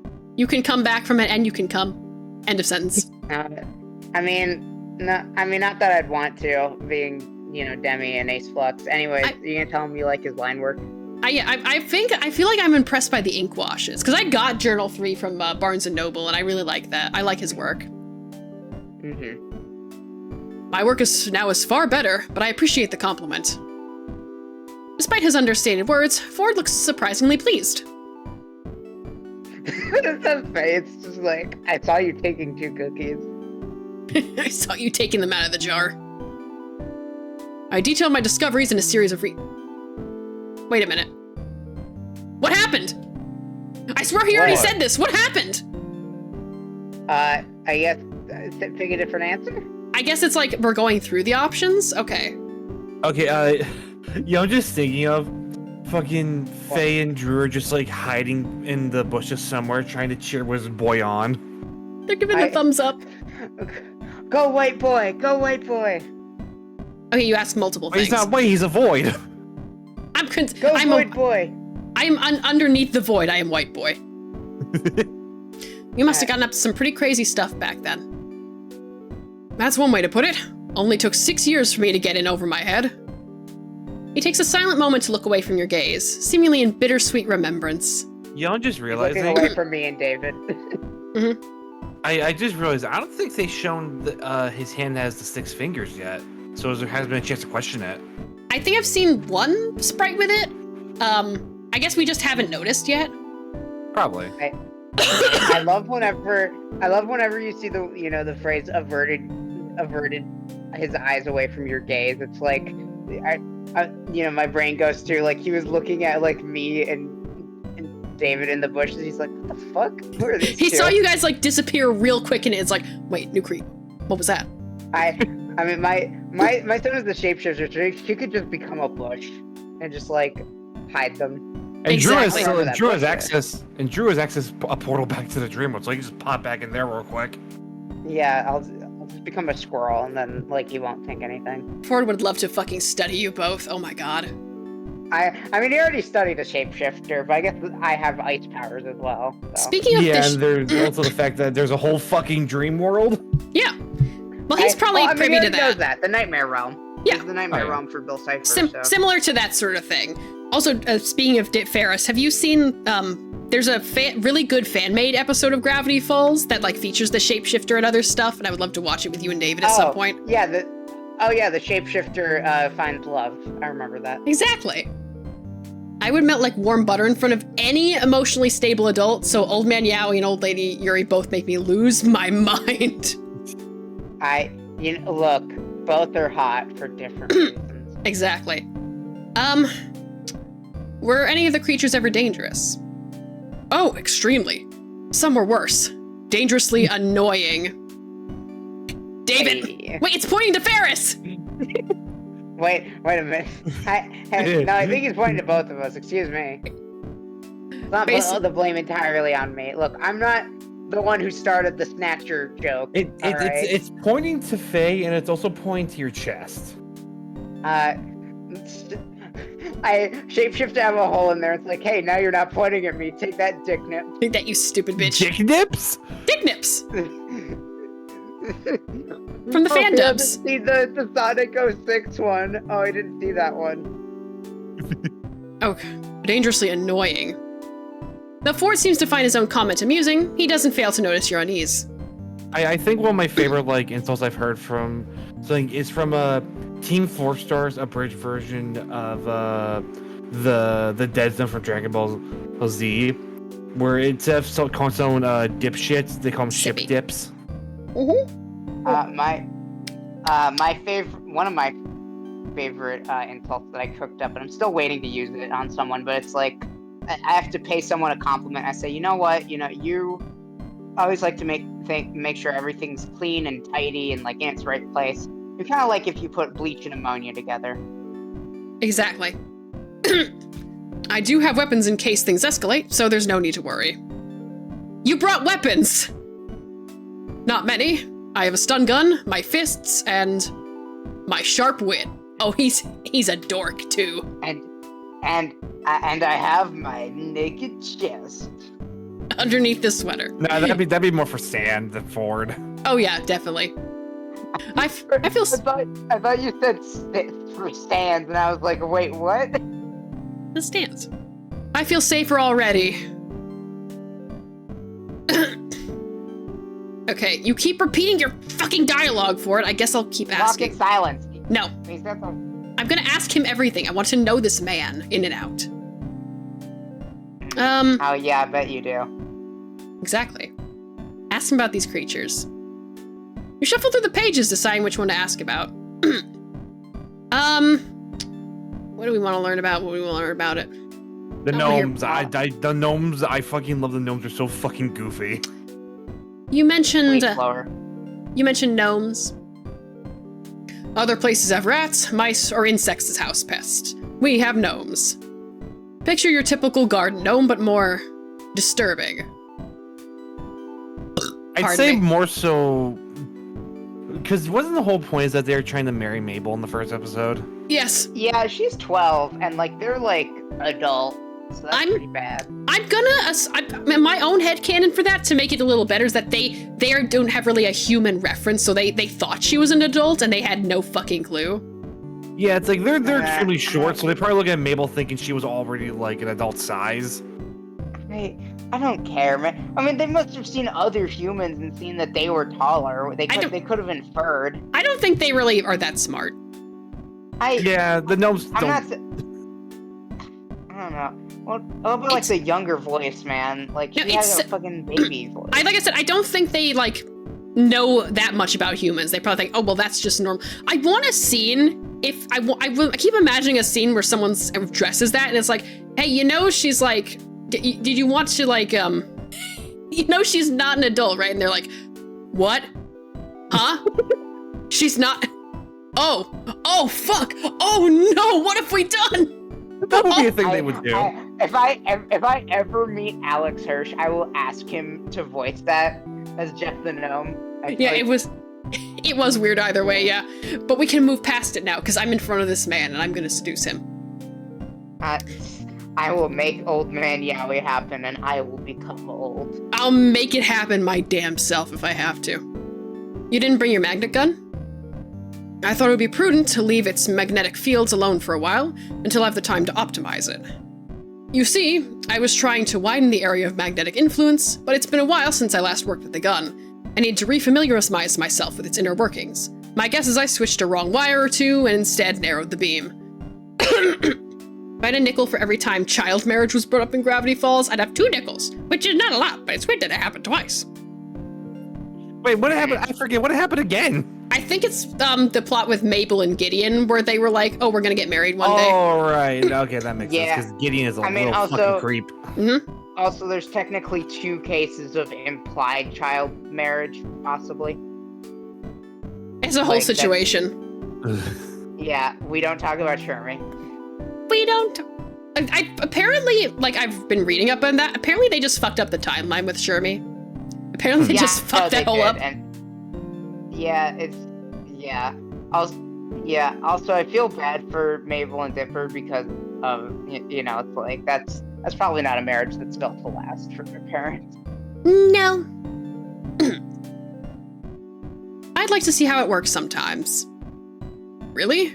You know, if you're interested in devices like that, my old research colleague Fiddleford would have more to show you. He's the engineering genius around.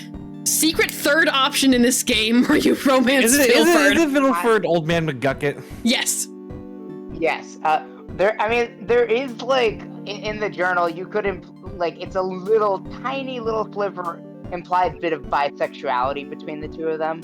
That, like they were staring at the stars one night. So, I mean, that could be the Old Man Yowie.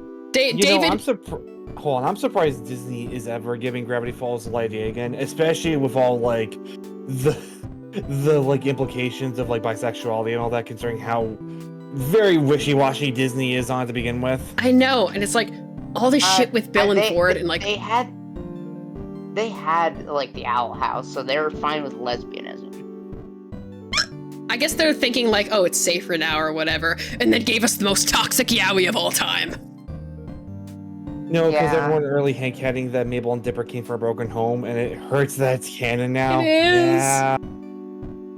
It's so sad. Oh my god.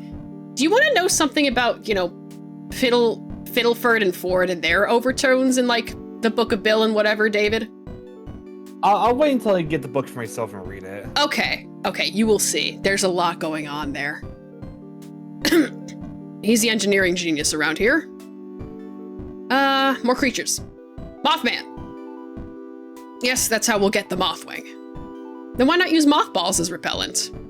Well, I've never tried. Could the most conventional method be the unconventional one? Or would Mothman be able to overcome its mothly nature and persist? More creatures. That's fair. There's no hetero explanation for Fiddleford's laptop password being Stanford.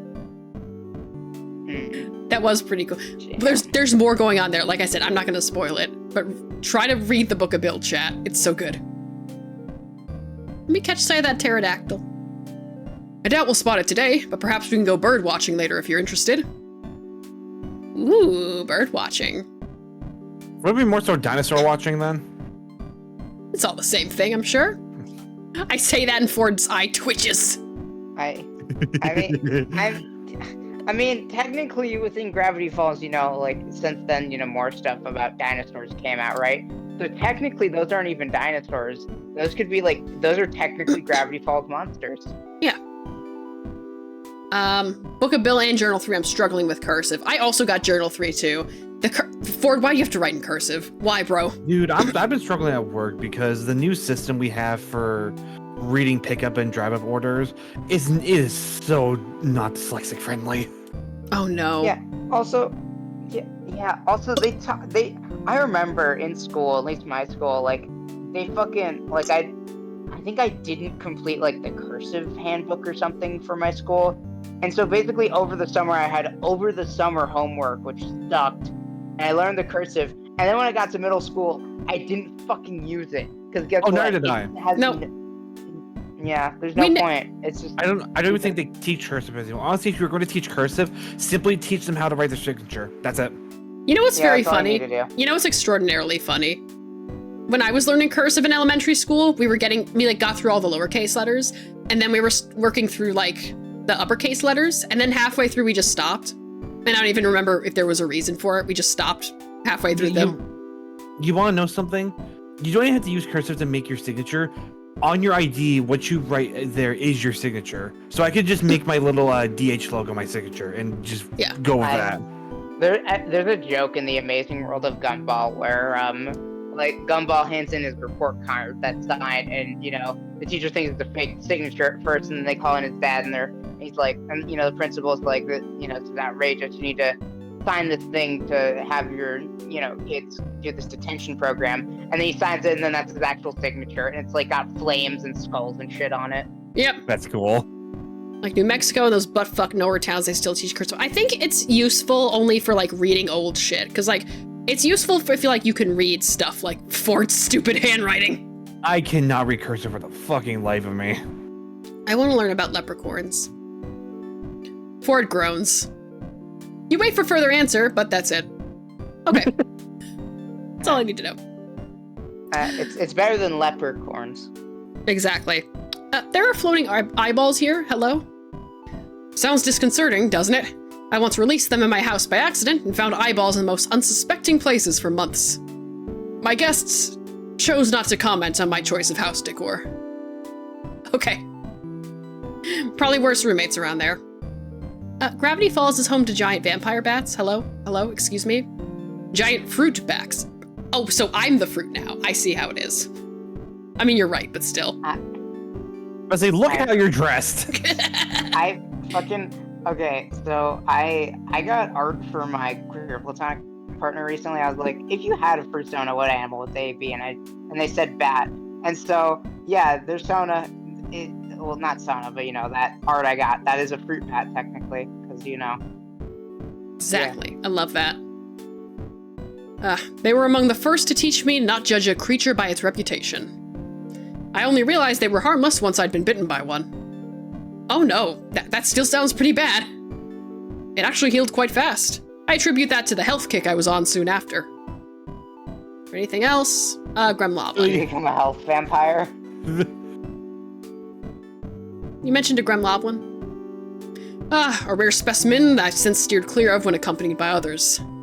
Though if you want to see one in person, I'm sure it wouldn't hurt to walk into that situation again for the sake of education. There's a really funny tidbit that when they made the episode with the Gremloblin, and it shows that the Gremloblin's worst fear is him becoming his father. Apparently Alex Hirsch's father called him up and was like, "No, you're afraid of becoming your old man." And he's like, "That's not what this meant at all." Oh my god. You know what'd be really funny is that every so often, if you're not paying attention, your cursor could turn into Bill. No! He's always watching. That would be funny. That petty little bitch. It's just idle for too long, and then it just becomes just Bill like tap dancing. We're so back, Axo. We are so back. Oh my god, I need to actually play the video game. Dinosaur Story. We're back. Oh god damn it! Not that movie. We're gonna walk in silence. It's not that bad. It's fine. It's just nothing, really. Suddenly, Ford puts out an arm in caution, slowing his pace. You narrowly manage not to collide with him, and take a quick glance around to see nothing? Look, there! You see what looks like a bundled up plaid shirt moving along the forest floor. Wait, is that a beaver's tail? It looks like a platypus. Ah, what are you doing all the way out here? Wait a minute. Hey, the platypus. Don't you mean the platypus? Platypus? Don't you mean Perry the platypus? Ford shakes his head with a grin. I meant what I said. It's a platypus. A platypus. Ford moves into a crouch, but stays at a respectable distance, following the small creature. You watch him, and after a moment, mimic his actions. Ford's giving the creature a bright smile, the first of its kind that you've seen since leaving Mabel at the shack. You're a cute one, aren't you? And in one of my favorite patterns, too. Ford motions you to move forward a little more, to the distance he's maintaining. I just imagine, like, fucking a platypus in a kilt, and, like, you know, the stereotype hat that, like, the Sword and Shield female trainer wears.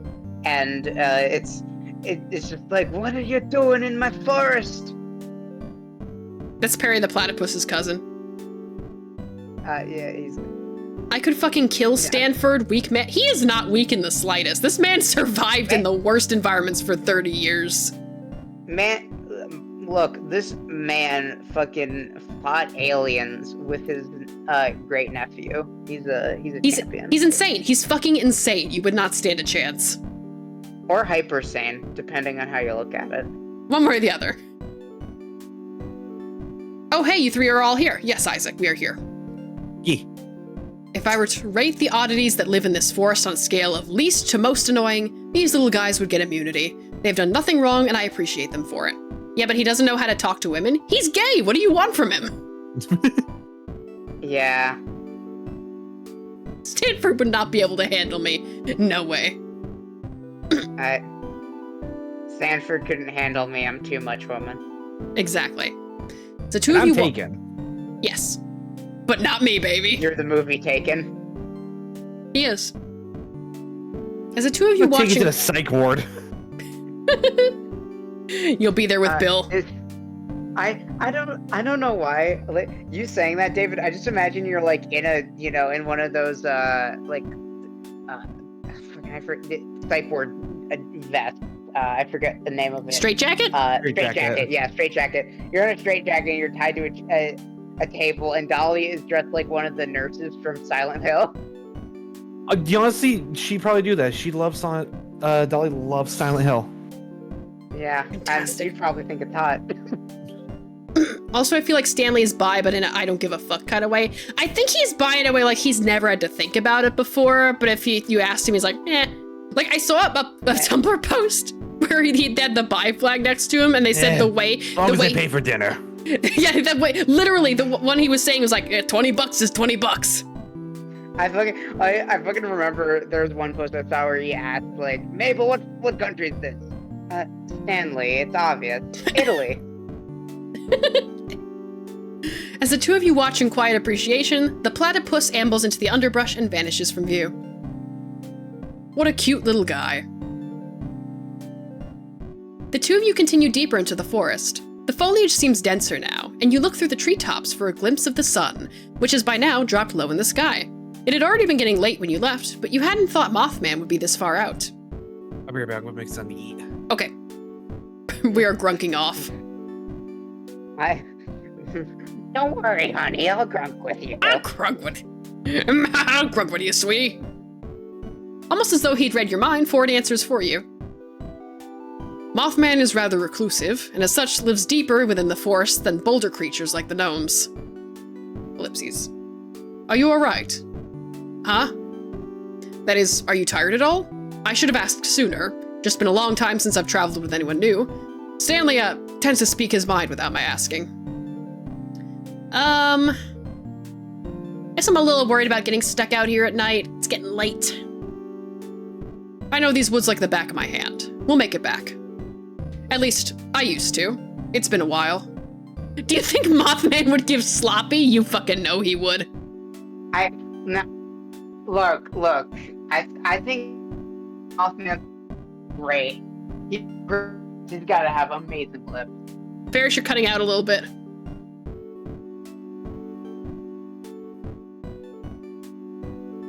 Are you there?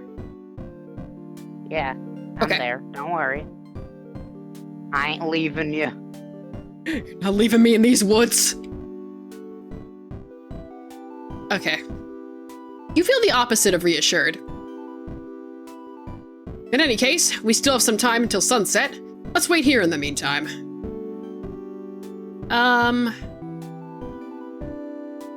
Why wait until sunset? You'll see.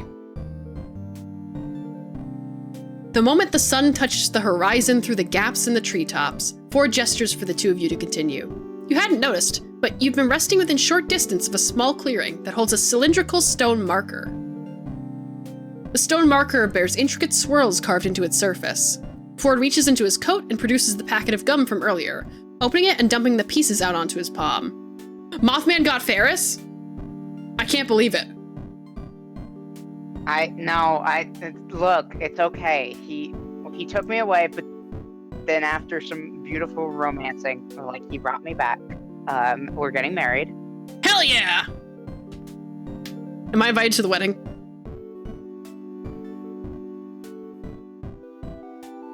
Am I invited to the wedding? Ferris? Look, Abby. Yeah? Mothman's very particular. Okay. Mothman is a very particular man. So I'm gonna have to ask with him. And if he doesn't allow you at the wedding, then you can come to the after ceremony, and then you can meet his brother, which is Butterfly Envy. Axo asks, did you hold hands? Well, they're not technically hands, but we held appendages, yes. Okay. Alright. Gum? No thanks. Unsure of why you came all the way out here to unwrap gum at sunset, you decline a stick of gum. Ford puts the remaining gum in his coat breast pocket. He unwraps the now empty gum packet to reveal that it was hiding a small piece of parchment, folded up to act as lining. He smooths it out against the stone, holding it under the deep orange-red light of the sunset. You step closer to look over Ford's shoulder. The parchment holds a detailed drawing of the swirls carved into the stone, documenting every crack on the surface. As you watch, a golden cursive unfolds itself across the page, seemingly fueled by the sunset's warm light. Ford reads the words as... Welcome back. Ford reads the words as they appear. Such a place the Mothman doth rest.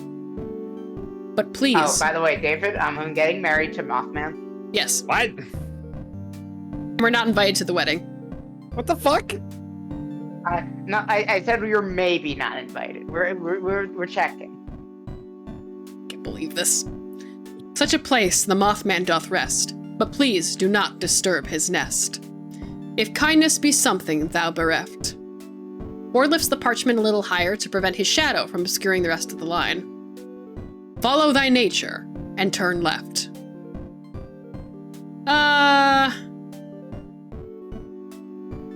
What do you think, genius? I think we turn left. The answer is clearly left. Let's continue onwards. Left leads you to a dimly lit cave, which Ford says he remembers well.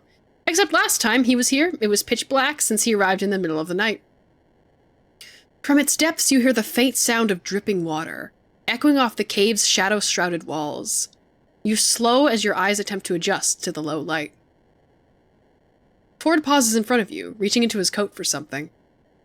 Hold on, I have a flashlight in here somewhere. This cave has never received much natural light, you see, and... He rummages further and you see a couple dice, the pad of paper from earlier, and a quill. He has some custom pocket work going on in there too, and you bet one of his coat's inner pockets has a pen protector in it. Here we are, at last. Allow me to... Darn, out of batteries. Wait, I think I have one. You pull out your phone and turn on its flashlight. The light is small, but it does its job. Huh, you saved our hides there, Mal. I was about to pull out a matchbook. With your light guiding the way, you and Ford move further into the cave, which yawns wide around you. It isn't until the sliver of natural light from the entrance disappears that Ford speaks again. It's been years since I've been here. Decades, even, at this point. But I'll always remember the eye bats as one of my first discoveries when I arrived at Gravity Falls. How did you find them in the first place? One got into my house, you see. I was making breakfast one morning and one managed to find my cereal box. When I poured the cereal into the bowl, it came fluttering out, agitated, like it belonged there. The nerve! He still sounds so indignant, even years later, that you laugh.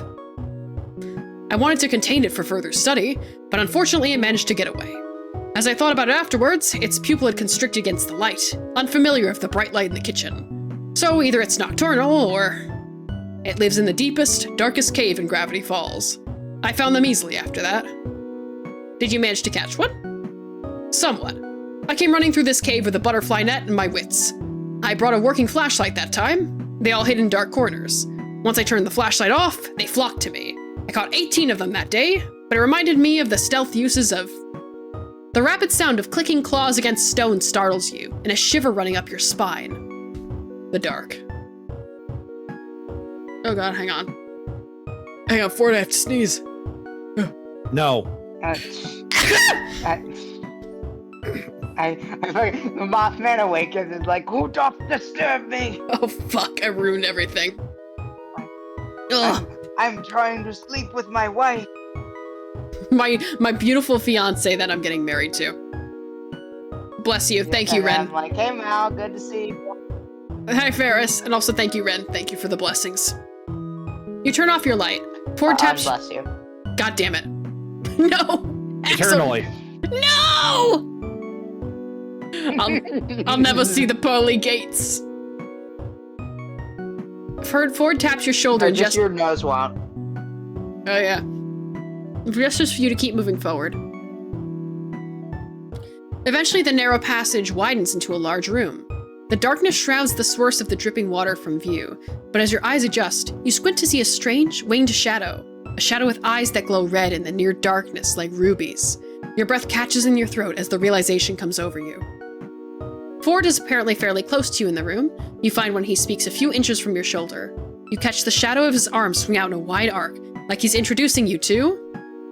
Mal, I'd like for you to meet the Mothman.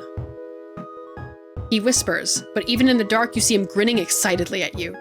Ford looks between you and the Mothman, apparently hoping for a dramatic reaction. Your speechlessness seems to satisfy him.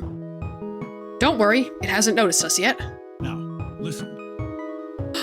Holy shit! Voice lines! There's a few voice lines in here. That's what I was hearing. Here's the plan. You're still crazy. But for a different reason. Crazy Basie. You make contact with Mothman and I... He pulls out a butterfly net and a large lidded jar.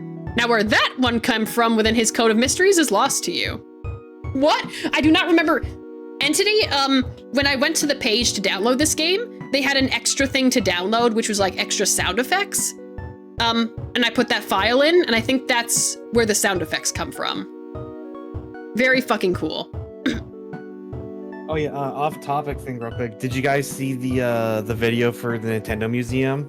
I didn't know that. I didn't know that was a thing.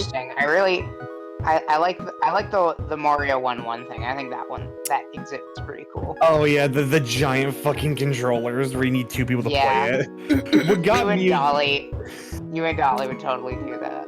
No, what gets me is looking in the background, the two people holding up the giant fucking Wiimote. Finally, extreme Wii Sports. Can you show me how, please? There's the extra sound file on the itch.io page for the game, and you download that, and there's instructions in the zip folder on how to use it. We'll capture one of the 100 moths that comprise it. This is a little dangerous. I get to touch Mothman. The Mothman. Ferris's fiance, the Mothman. Yes, he's a femboy, and I love him. He has a very thick ass. That statue is very accurate. And he's made of 1,000 moths. I mean, look, sometimes we want to make things interesting, yeah. So. Yes, and it turns into 100 black witch moths. It's like experiencing a swarm of locusts. Surprising when you're not expecting it. Remember, even just a little, touch is enough. You steel yourself, awaiting Ford's signal. He waves his hand to coax you forward, and then it's up to you to decide how to, well, make contact. Ooh, it's some RPG time. Okay. What are we doing? What are we doing? Guys, we gotta roll for dexterity. Blind spot. As you sprint around the winged creature, you slip on a puddle of water on the floor and fall flat in your face. Oh, that's not cool at all. Your phone skids away across the floor, face down, sinking your surroundings back into darkness. Still, you manage to grab one of the Mothman's legs before your fall and find yourself clutching nothing in the midst of a fluttering cloud of moths. Rather inelegant, but hey, whatever works in the heat of the moment, right? Ford dashes forward and manages to scoop one up in the net, dropping it into the jar and popping the lid back on top. That's some intense music for a short little scene. I dig it though. It was funky. Got one. You can get up now, Mal. That was amazing. Ford laughs, brushing dust and dirt off his trench coat. You could say that. Our completed repellent is within sight. Let's head back. Thank you for the stretch, Ren. I need it after in the water. I need it after wrestling with Mothman. Let's have a drink.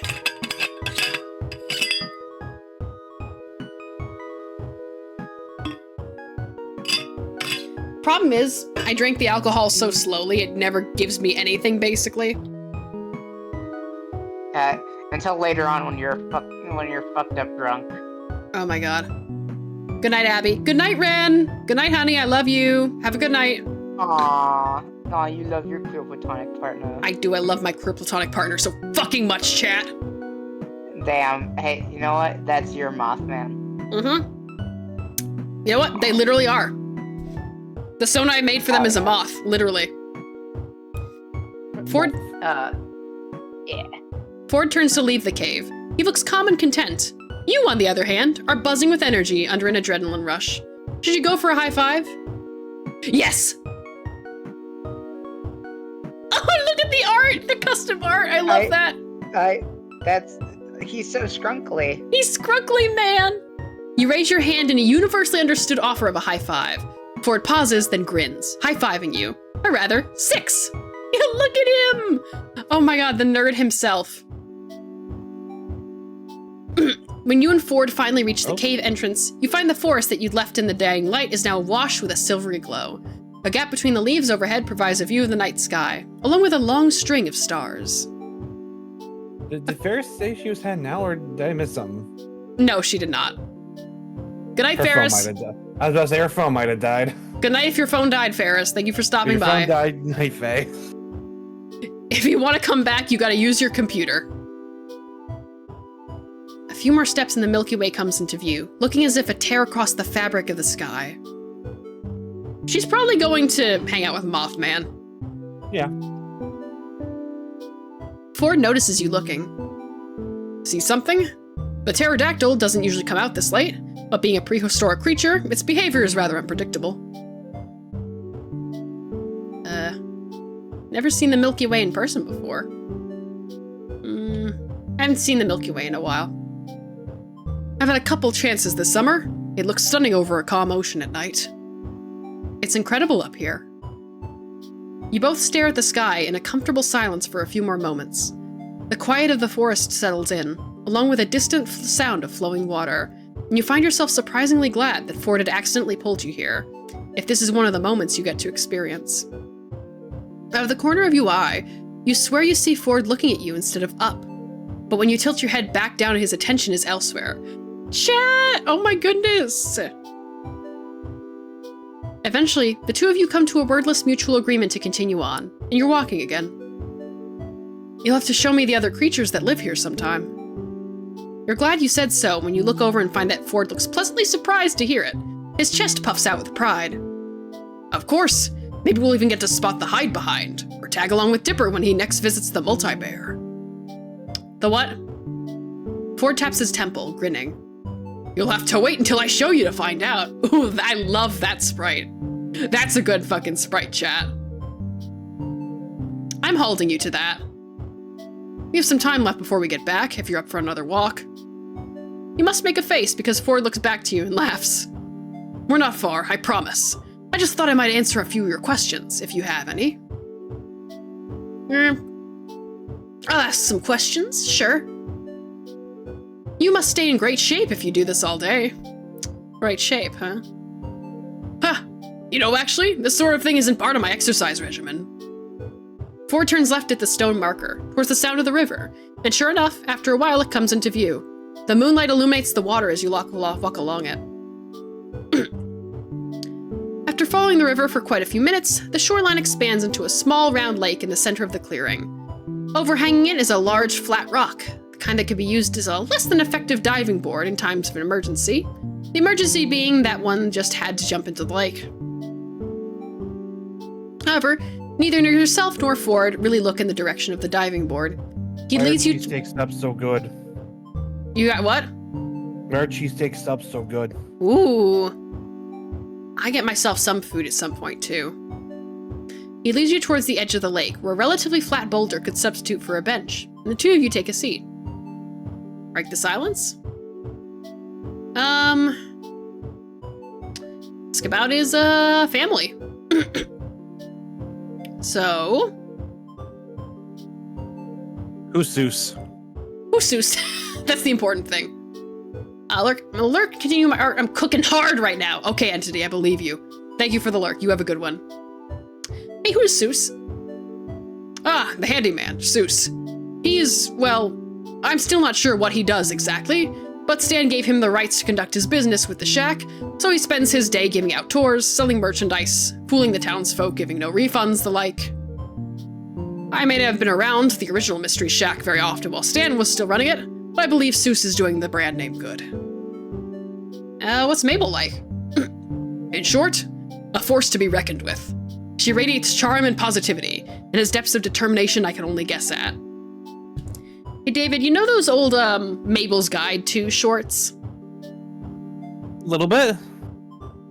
I keep thinking this one thought with the new, release of the Book of Bill and all the information. I keep having this one thought, and it's just, Mabel's Guide to, Sparkle, divorce counseling! Oh, God. I think she'd be good at it. She radiates. Okay. You'll find out for yourself, most likely. It's hard not to wake up one day and find herself her friend. Perhaps you already are. He wiggles his fingers spookily in the air and you laugh.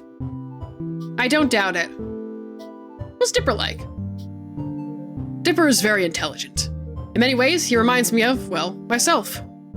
Last summer, he found the research journals I mentioned, and instead of overlooking them, made some impressive contributions of his own. So Okay, this so is the next summer. This is the next summer, yeah. He has since started his own journal, and I look forward to see where life will take him. He's made me prouder than I can say. And what's Stan like? Stubborn, foolhardy, a liar and a cheapskate. But a true hero at heart. There's no one else I'd rather call my brother. Sorry, Ford, I'm reading a lot of text. I'm trying to... I'm doing a little bit of grocery shopping, and I'm trying to find, like, quick meals to make. Find some lean cuisine. I can't find, like, I want to find, like, little cheesesteak stuff things to make, but I can't find anything like that. Oh, God. Lunchables. Yeah. Ask about the Mystery Shack. It's not filling. No. Ah, yes. The Mystery Shack used to be my house once upon a time, and now it's a tourist trap. No, that's me, sorry. A tourist trap. I'm glad for what it's become as a home. I just wish it weren't so offending to each of the senses. Other creatures in Gravity Falls. You said to wait, but can I at least get a preview of what I'm getting into? Not content to leave them to discover yourself, Well, has anyone told you about the Gobblewonker? You snort, taken aback by the name, but compose yourself when Ford simply raises an eyebrow. I don't think so, no. Not even in the tourist guide? Does the office even read my letters? Ford mutters to himself with something about updating the tourist guide to warn against local dangers. He sighs with a frustration that's reserved for bureaucracy, but soon lightens up at the prospect of getting to introduce you to another strange creature. Well, the Gobblewonker is a large sea creature that lives in this very lake. One could say it's our version of the Loch Ness Monster. My old research assistant apparently saw it at some point. He said it was large, gray, and scaly, with a long neck like a giraffe. You wouldn't have any odd sightings yet, have you? It's only been 24 hours, but my own first encounter with the strange occurred shortly after my arrival as well.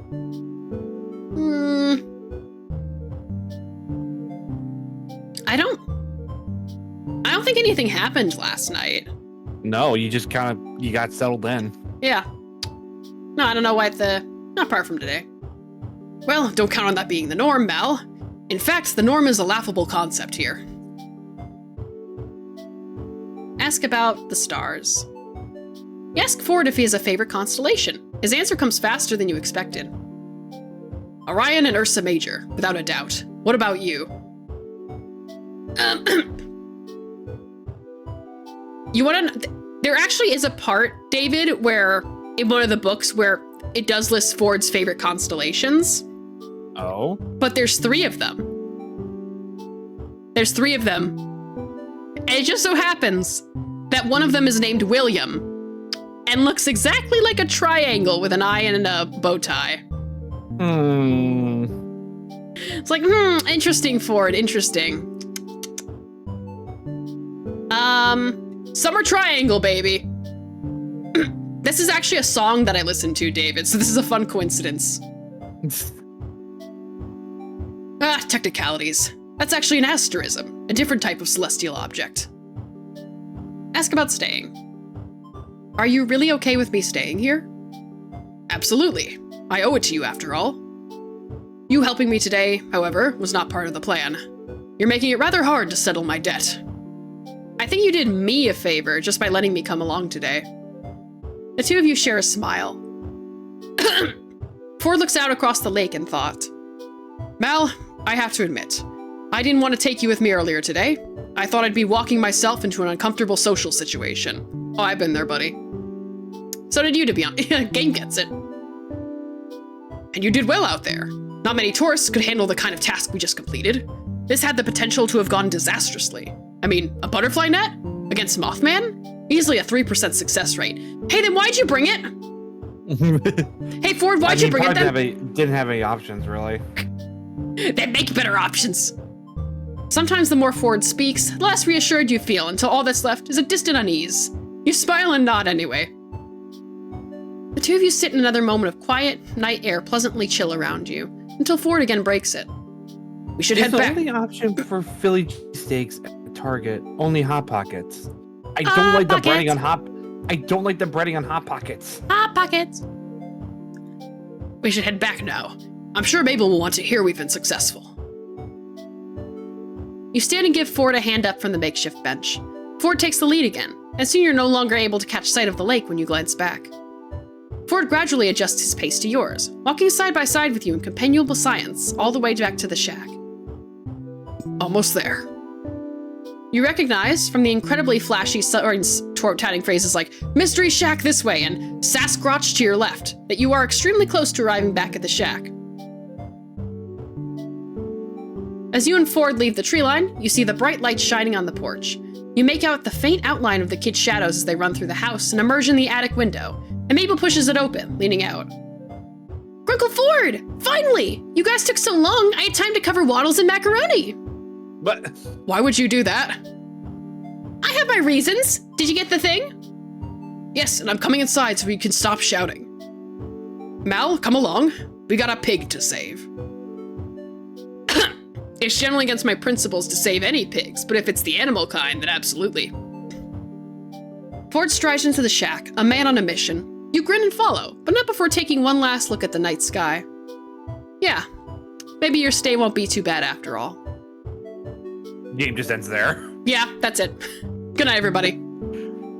Back inside the shack, the grand conclusion to your expedition to the Mothman's cave is spritzing Mabel's pig with the newly finished deterrent until the poor piglet reeks of lavender. You see Mabel and Dipper head up to bed looking sleepier than usual as a result. Something about lavender is so soothing to the senses that you crash out fairly soon afterwards, face first onto your makeshift bed. Look at that! Mabel! Oh, looks like this is actually working out. I guess we're on the road, chat.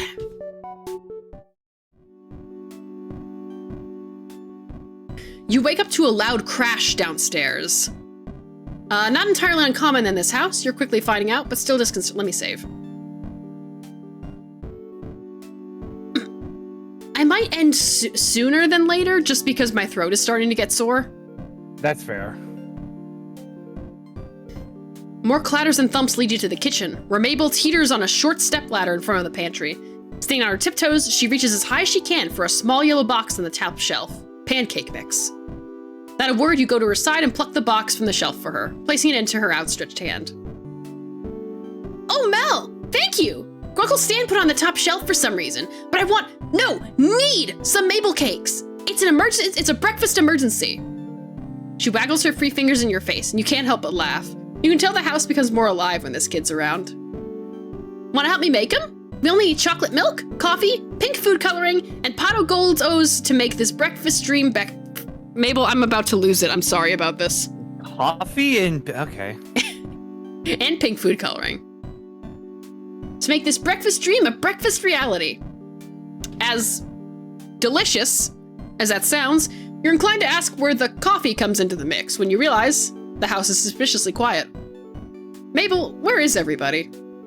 Oh, Grunkle Stan needed stuff for your car, so we went to go get Mechie Techie stuff for that.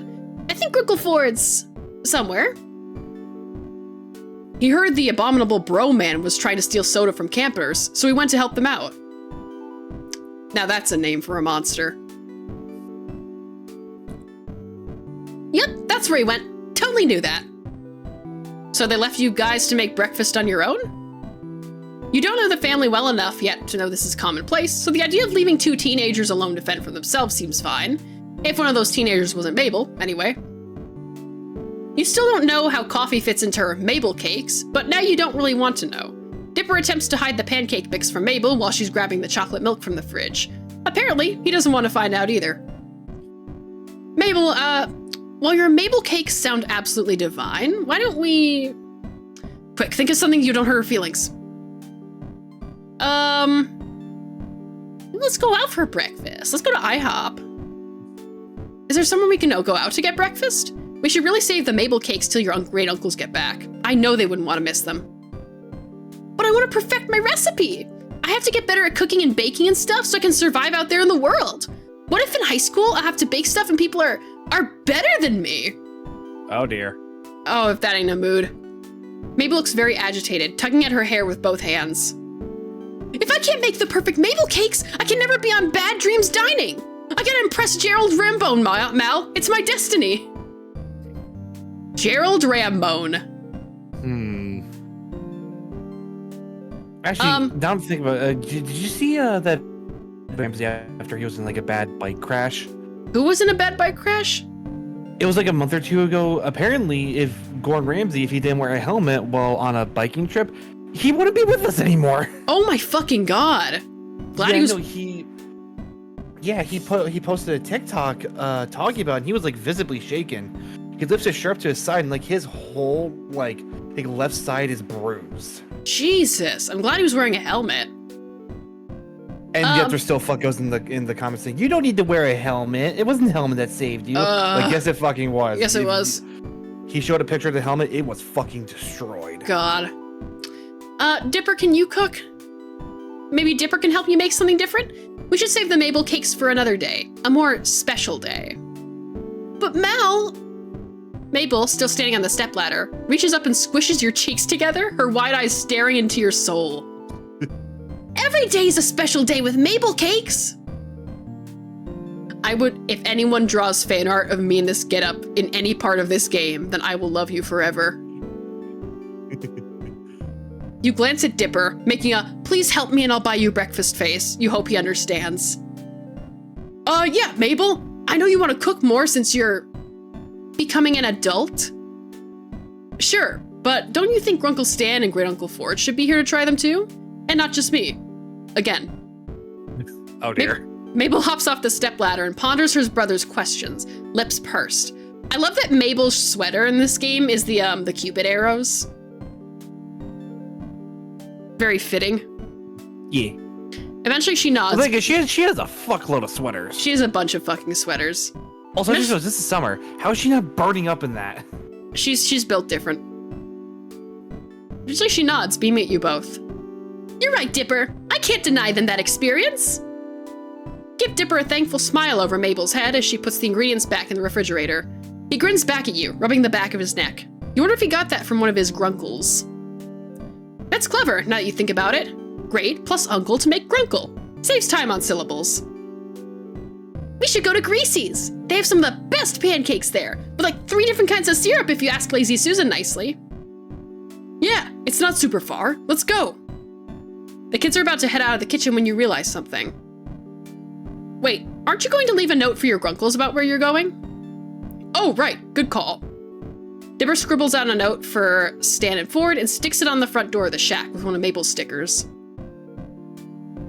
The kids lead the way toward the town, explaining various landmarks, and the wild and wonderful stories attached to them along the way. And this is where we saw those two ghosty old people in a convenience store? Strange, but you nod regardless.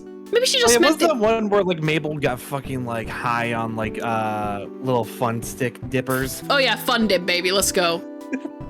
The future's in the past! Onwards, Aoshima! Maybe she just meant they were so old that they looked like ghosts. After what you've heard about Gravity Falls already, you could believe they were real ghosts. You saw Mothman yesterday. I did. But he's alive and well. Dipper points out the diner in the distance, a log-shaped building atop a train cart, and the three of you head inside. You soon realize the kids know just about everyone in this town. Several people, young and old, wave at them as the three of you find a table, and you get the feeling that they're almost famous in Gravity Falls, though you're not entirely sure why. They're pretty cute, though. Mabel blows the paper wrapper of her straw at Dipper's face, and he retaliates by swatting her with the laminated menu. An elderly woman in a pastel pink waitress dress comes up to the table, and you catch the name on her tag, Susan. Hiya, kids! And stranger, what can I get for you? Pancakes and all 3 syrups for me, please, Lazy Susan. Same for me, actually. Lazy Susan turns to you, notepad in hand. What will you get? Give me the eggs and the bacon, baby. Coming right up, sweetie. I would have went for the waffles just to kind of just be a contrarian to them. I would love all of it at once. I love breakfast food. Yeah, but you love breakfast food, you can't eat much. I want so much at all times, but I have such a... Did you even finish the pie when we were at Faye's? I had a terrifying sugar rush when I tried. I was shaking on the floor. It was so intense. How much of that pie did you even manage to eat? Half. It's a whole fucking pie and it was in a few days. Come on now. Yeah, I love how you were questioning how the fuck do you eat this in one day? Yeah. Lazy Susan winks with her good eye, of course, and heads to the back of the diner. The wait for your food to arrive feels longer here than most, mainly due to Mabel and Dipper using this time to interrogate you. At first, it's somewhat intimidating. You literally crash into their house and start hanging out with their great uncles, so they have lots of questions. Once the irrational fear of 2 13-year-olds fades out, you recognize their interview for what it really is. They care about their grunkles. If you do start hanging out with them more, they want to know as much about you as possible. Mabel's questions are somewhat nonsensical. So if you were stranded on a deserted island with no boat, no cheating, what would you take with you? While Dippers are more careful and calculated. What were you doing before you came here? School, work, both, neither? Did you know about Gravity Falls before you crashed into the shack? You immediately know which grunkle each twin takes after. Stan and Mabel, goofy partners in crime, versus the quiet brainiacs, Ford and Dipper. It's an intriguing contrast, especially now that you're thrown into the middle of the bunch. But as the twins race to see which syrup bottle drips into their mouths the fastest, Dipper's blueberry syrup beats Mabel's classic maple syrup by half a millisecond, you swear on it. You know that these kids do a lot more for their great uncles than just be cute counterparts. And here we go. Enjoy, kiddos. Let me know if you need anything else. Lazy Susan gives out the respective plates and the kids go quiet, shoveling down their food like they've never been fed before. Between mouthfuls, you get a few more questions about yourself and your theories on aliens versus which member of the M synchronized was your favorite, but the table's near silent as the three of you eat. That is, until Mabel speaks up through a mouthful of pancakes. So, Mel, if, in a totally made-up and not real situation, you had to pick who your favorite was, who'd you pick? Grunkle Stan or Grunkle Ford? This seems too planned compared to other cutesy questions. Dipper elbows his sister not so subtly, and she elbows him right back, wide eyes staring at him in a sibling-linked look you can't decipher. Like, say you're in a movie. Like one of those weird movies Grunkle Stan watches on TV, with the ladies in poofy dresses riding horses. Awfully specific, but you let her continue, taking another bite of your food. You're the main character of this movie, and you got 2 guys who are both madly in love with you. This one doesn't mess around with getting right to the point, huh? I love Dipper's expression on the sprite. Just like, I was just staring. But you could only marry one of them, so you could be next in line for the throne. What would you do?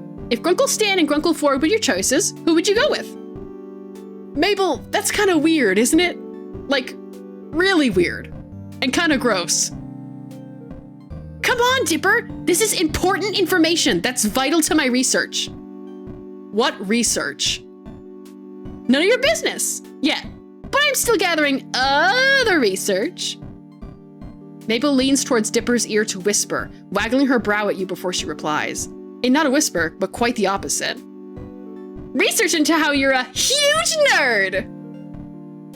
And with that, Mabel catapults the spoonful of melted butter from atop her pancakes onto Dipper's cheek with a very satisfying splat. Dipper jerks in disgust, but retaliates by smearing strawberry syrup onto Mabel's nose, a drop of stickiness plopping onto her sweater. Ew, gross! You're gross. There's no vitriol between the twins, but lots of giggles and a few more various food missiles. Eventually, a syrup streaks Mabel's cheekbones and some of her hair, and Dipper's a small piece of pancake stuck to his face. You guys are dorks. Maybe you're right, but we're twins, so it's adorable. If you say so, Mabel. Wait, quick, Mal, take a picture of us while Dable's got pancake on his face. I have what? What? When Dibbles? What's happening? You spoke so fast you said Dipper's Dipples. I didn't say anything. Yes, you did. I'm a little drunk, I'm gonna be honest. That's funny. I have what?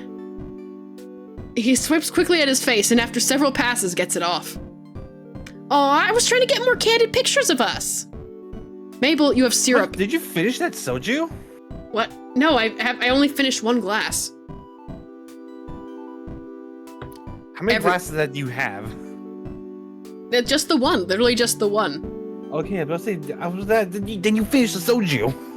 No. There was only half a bottle of it left anyway, because I think my mom got into it and she liked it. That's fine. Error. Really? Then would have been a perfect photo. Here, let me get it. Your hands are sticky enough. You get back up with a napkin in hand to try and wipe some of the syrup off Mabel's cheeks. The excess syrup swipes off easily, but a good portion doesn't budge. I mean, maybe syrup as makeup is the next new look. That's one word for it, kid. Oh, hello you two. We wondered where you were once we came back to a suspiciously quiet house. If it weren't for Dipper's note, we would have been worried. Sixer would have been worried. I tried to tell him you kids pull this kind of stuff all the time. Heading out unannounced, putting stress on your poor old Grunkle's heart. He puts a hand over his heart dramatically. All those missing hours of unpaid child labor. Actually, that note wasn't me. Well, I wrote it, but Mel's the one who said we should so that you'd know where we went. Both Ford and Stan turned to look at you, surprised. Really? Figured these two knuckleheads dragged you here. Why not make breakfast at home? This place is at least a 15-minute walk from the shack. Well... You glance at Dipper, swiping his finger across Mabel's cheek and licking the blueberry syrup off. Mabel has a pancake in her mouth, chewing on it like a grazing sheep. I wanted to treat them to something, I guess. It's the least I can do. You're letting me stay with you and fixing my car. I thought since you were gone, I'd take these two out for a change. Also, Mabel was gonna make Mabel cakes again. You're just mad you can't even make toast, right? Well, yes, I can. I burned it one time. One time. Dipper holds his syrup-tipped finger in the air, indignant. Well, Mabel wanted you guys to enjoy her Mabel cakes too, and since there wasn't much food, I figured I'd take them out. Stan snatches the pancake from Mabel's mouth and takes a bite out of it, cackling when she stands on the seat to try and grab it back, climbing over Dipper to reach. Aside from the kerfuffle, you catch Ford's eye. Was he staring at you? Oh! As soon as he realizes, he quickly sets his gaze elsewhere, looking over your head and out the window. You see that he probably just shifted his attention, but his finger hooks under the high neck of his sweater and tugs at it. Ah! Well, Mel, You good there? I really look at the fucking Sprite, David! I see it. David, look at the Sprite! I'm not ready for this! Shut up! You knew this about me! Well, Mal, I really appreciate you looking after Dipper and Mabel. Huh? I think everyone knows this about you. I'd be surprised if they didn't. I really appreciate looking out for Dipper and Mabel for us. It was very kind of you to bring them here. Oh, Oh, it wasn't a big deal, really. I'm happy to help. You smile at him, pretending you don't feel how warm your face is. Maybe it's just hot and greasy's. Ford looks closer to the shade of his sweater. Okay, chat, I get what Bill saw in him now. I get Bill's whole deal. I would have tried to start the apocalypse if I fumbled this man too. I can't. Dipper mumbles an ow. Oh god, what the fuck? No, go back. What'd you do? It's fine. Everything is a-okay. I'm over it. I'm so over it. Do you see how over it I am? Mm-hmm. Dipper mumbles an ow, and you catch Mabel elbowing his side, wagging her eyebrows at him. You're not sure why. Well, kid, if you're paying, scoot over, Dipper. I want breakfast too. Stanley, it's at least 12:30 now. Grunkle Never Ford. too late to have pancakes. Yeah. Grunkle Ford, that means it's time for brunch. Duh. See? This kid gets me. Now let me in so I can get some grub. Dipper moves to your side of the booth as Stan sits next to Mabel, and Ford sits at Dipper's side. Lazy Susan comes back and takes orders for another round of food and drinks for everyone, including Mabel, who decides she wants more pancakes. And yet they wonder why she's so high energy. Exactly. You're starting to It's on a regret- constant sugar rush. Oh, I feel that. Speaking of which, I got some pie in the fridge. I'll have it after the stream. Oh, I've been wanting to have pie again, but I've been fucking out at work. Mood. You're starting to regret offering to pay, but as Stan and Mabel try their hand at the syrup drip race, with Dipper cheering them on, Ford watching with a wide grin on his face, you know you don't really mind that much. After the expedition to find Mothman, you accompanied Ford on a few other missions, so to speak, examining various birds of the forest, including the questionable stomach-faced duck, who snatched your sandwich and quickly ran off, Ford in hot pursuit. And Titty says, Ford's titties would not be safe around me. I'm feral. You're both feral. Oh, Jesus fucking Christ, David, this old man. He's so cute. Have you seen this man? Have you look at him? Does he look like he's sane you? Does he look like he'll be calm around a man he finds hot? No, and that's what I like about him. Oh my god, he's fucking... Man, I get it. He's so baby, like he's a terrifying middle-aged man with death behind his eyes, but he's so baby girl. Now we're about to yap about Bill Ford after. Yeah. After this, we're gonna yap about him and his toxic ex. Oh my god. Okay. While he didn't find what evidence he needed, something to do with their digestive systems, you both decided that the stomach-faced duck flock were questionable. Not as questionable as the question quail, which he shows you from a scanned journal page, but still questionable. Me with Ford. That reminded me of a time when I saw a Tumblr post with someone, I can't get it out of my head, but question spelled like question. Whack. Hello, Question. hello, one question, please. I need to be loved. You asked why he decided the octopus was too stupid to study, but received a loud groan and too sticky as an answer. Valid point. All in all, your adventures with Ford have been more enjoyable than you'd expected, and you can't help but hope that you'll get to experience another one with him soon. You walk through the living room, lost in thought about question quails and Ford's journal pages, and narrowly avoid slipping on a sheet of graph paper. Ah! Don't look! Oh, it's you. Dipper peers out over a book that proclaims D and More D, officially licensed campaign journal. He's sitting on the yellow armchair with crisscrossed legs, barricaded in with books and papers. He's got a lap of multicolored dice and a half-dozen chewed pencils strewn across the floor, and one in his mouth. You look down and notice the floor is almost entirely covered in graph paper. Hi? Did you need something? I know it's kind of messy. I should probably clean that up. Dipper looks reluctant to extract himself from his self-constructed fantasy lore prison. Here, I can do it. You look busy. You're about halfway through cleaning the floor before you actually start looking at what's on the various sheets you're holding. A fantasy map, some floor plans, and countless scribbled notes and calculations in the margins.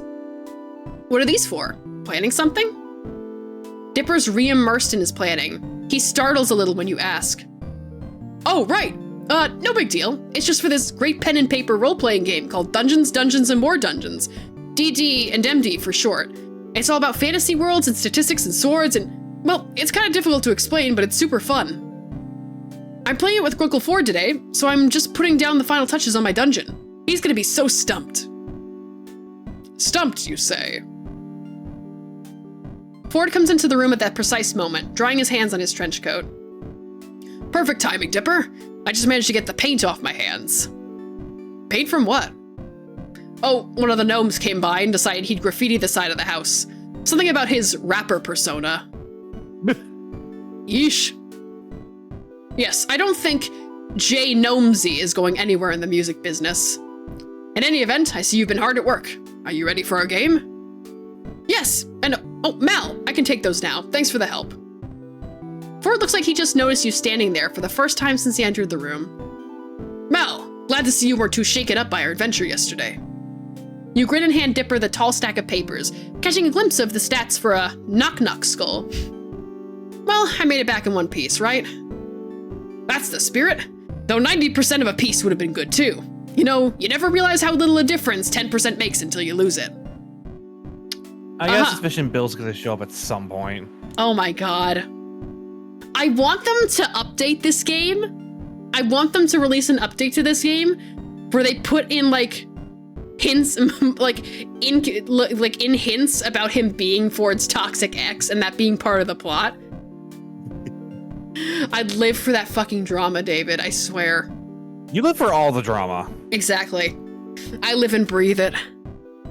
You ever see like the Scary Godmother movies during Halloween? I have not seen those movies. Damn it, have you ever seen the image of like the kid where he's leaning out the window and he's like holding Yes, I've seen it, I've seen it. Yeah, I've seen it. Yeah, that's you. That's from one of those movies. I love it. Uh-huh. Like, I don't want to hear about it. Let me lean in really quick.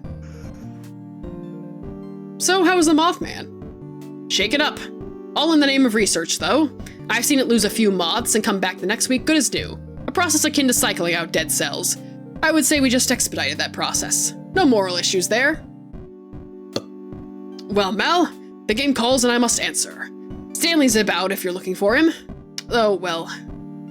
If you wanted to join our game, I certainly wouldn't object. I can promise a fun afternoon. Another player! Yeah, totally! I can give you pre-made character sheets to start, and dice. Shoot, where'd I put my other set? Don't worry, I've got an extra set. They are nerds. They are! Oh my god, and I love them. Me? I don't even know how to play. Oh man, there are so many rules. Where to start? I mean, it's really easy to pick up. It's even like kind of popular now. You're not sure about committing the whole afternoon to this game with Ford, though Dipper does seem pretty excited about it. But Stan's around too, and you wanted to go check on your car. Well, think about it, Mal. Dipper, my boy, why don't you and I get things set up in the meantime?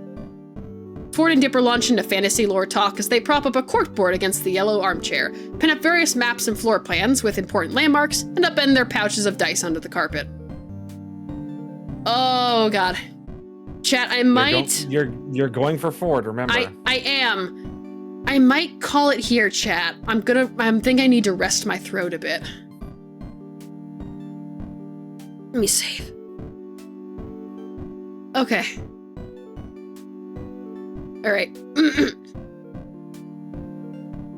Alright. That's completely, yeah. I think we made some progress today, even though I spent a lot of this time just yapping, but it was a lot of fun yapping. Yeah. I love Gravity Falls, oh my god. I'm gonna head out though because I need to eat a little more and then go to bed. Go have food, because I'm gonna have food after this as well. Yeah, you have a good night, Abby. Good night, David. Thank you for joining me. Ah. Oh goodness, chat, I'm gonna lose it. Oh my god. Alright, let's quit. Yes, I'd like to. I'll come back to these old men later. That blushing sprite of Ford almost killed me. I didn't think I was that into the idea, but oh my god. That was amazing. I will play more of this game on stream, chat. I promise you I will play more of it. And Entity, I will send you the link to that. Hey, Entity, this fanfic is like, it's 900,000 words long. There's 57 chapters and each and every one of them is super long, and I've only made it to like 36. I have so many TikToks to send you. I'm looking forward to it. These divorced old men have ruined my life. I swear to God. Okay, I'll read it in a night. No, you will not. I promised you. Oh, God. Can we raid? Do we have enough people to raid? We can raid. I think we can raid. Where is my... I didn't drink a lot of the soju. I keep getting distracted. Be surprised, though. Okay. Oh, my God. Okay, hang on. Let's check. See if we can raid anyone. Oh, my God. Thank you all for joining me. It's good to be back. I'll be heading back to college soon, so we'll see how much free time I have. I'm going to try to get back on a weekly schedule, though. Who's live? Actually, not a lot of people are live right now. Can always raid. You can always raid Tilly. Tilly raided us at one point. Might as well return the favor.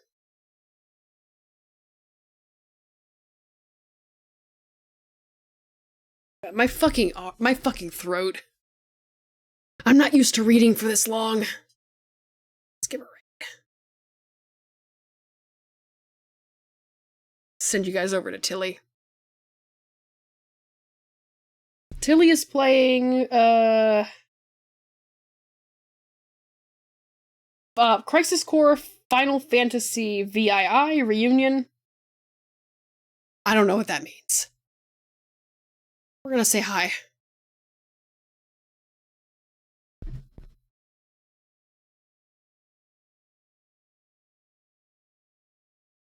Alright, our raid phrase, you know what our fucking raid phrase is gonna be.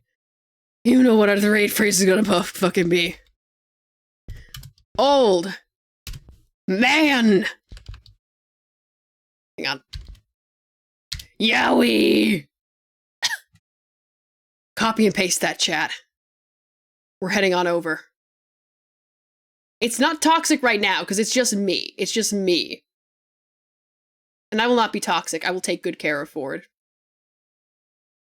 Oh man, Yowie, baby. Let's fucking go. Oh my God. Oh man, Yowie. Oh man, Yowie. Oh man, Yowie. Okay, I'm gonna eat something and then rest my throat.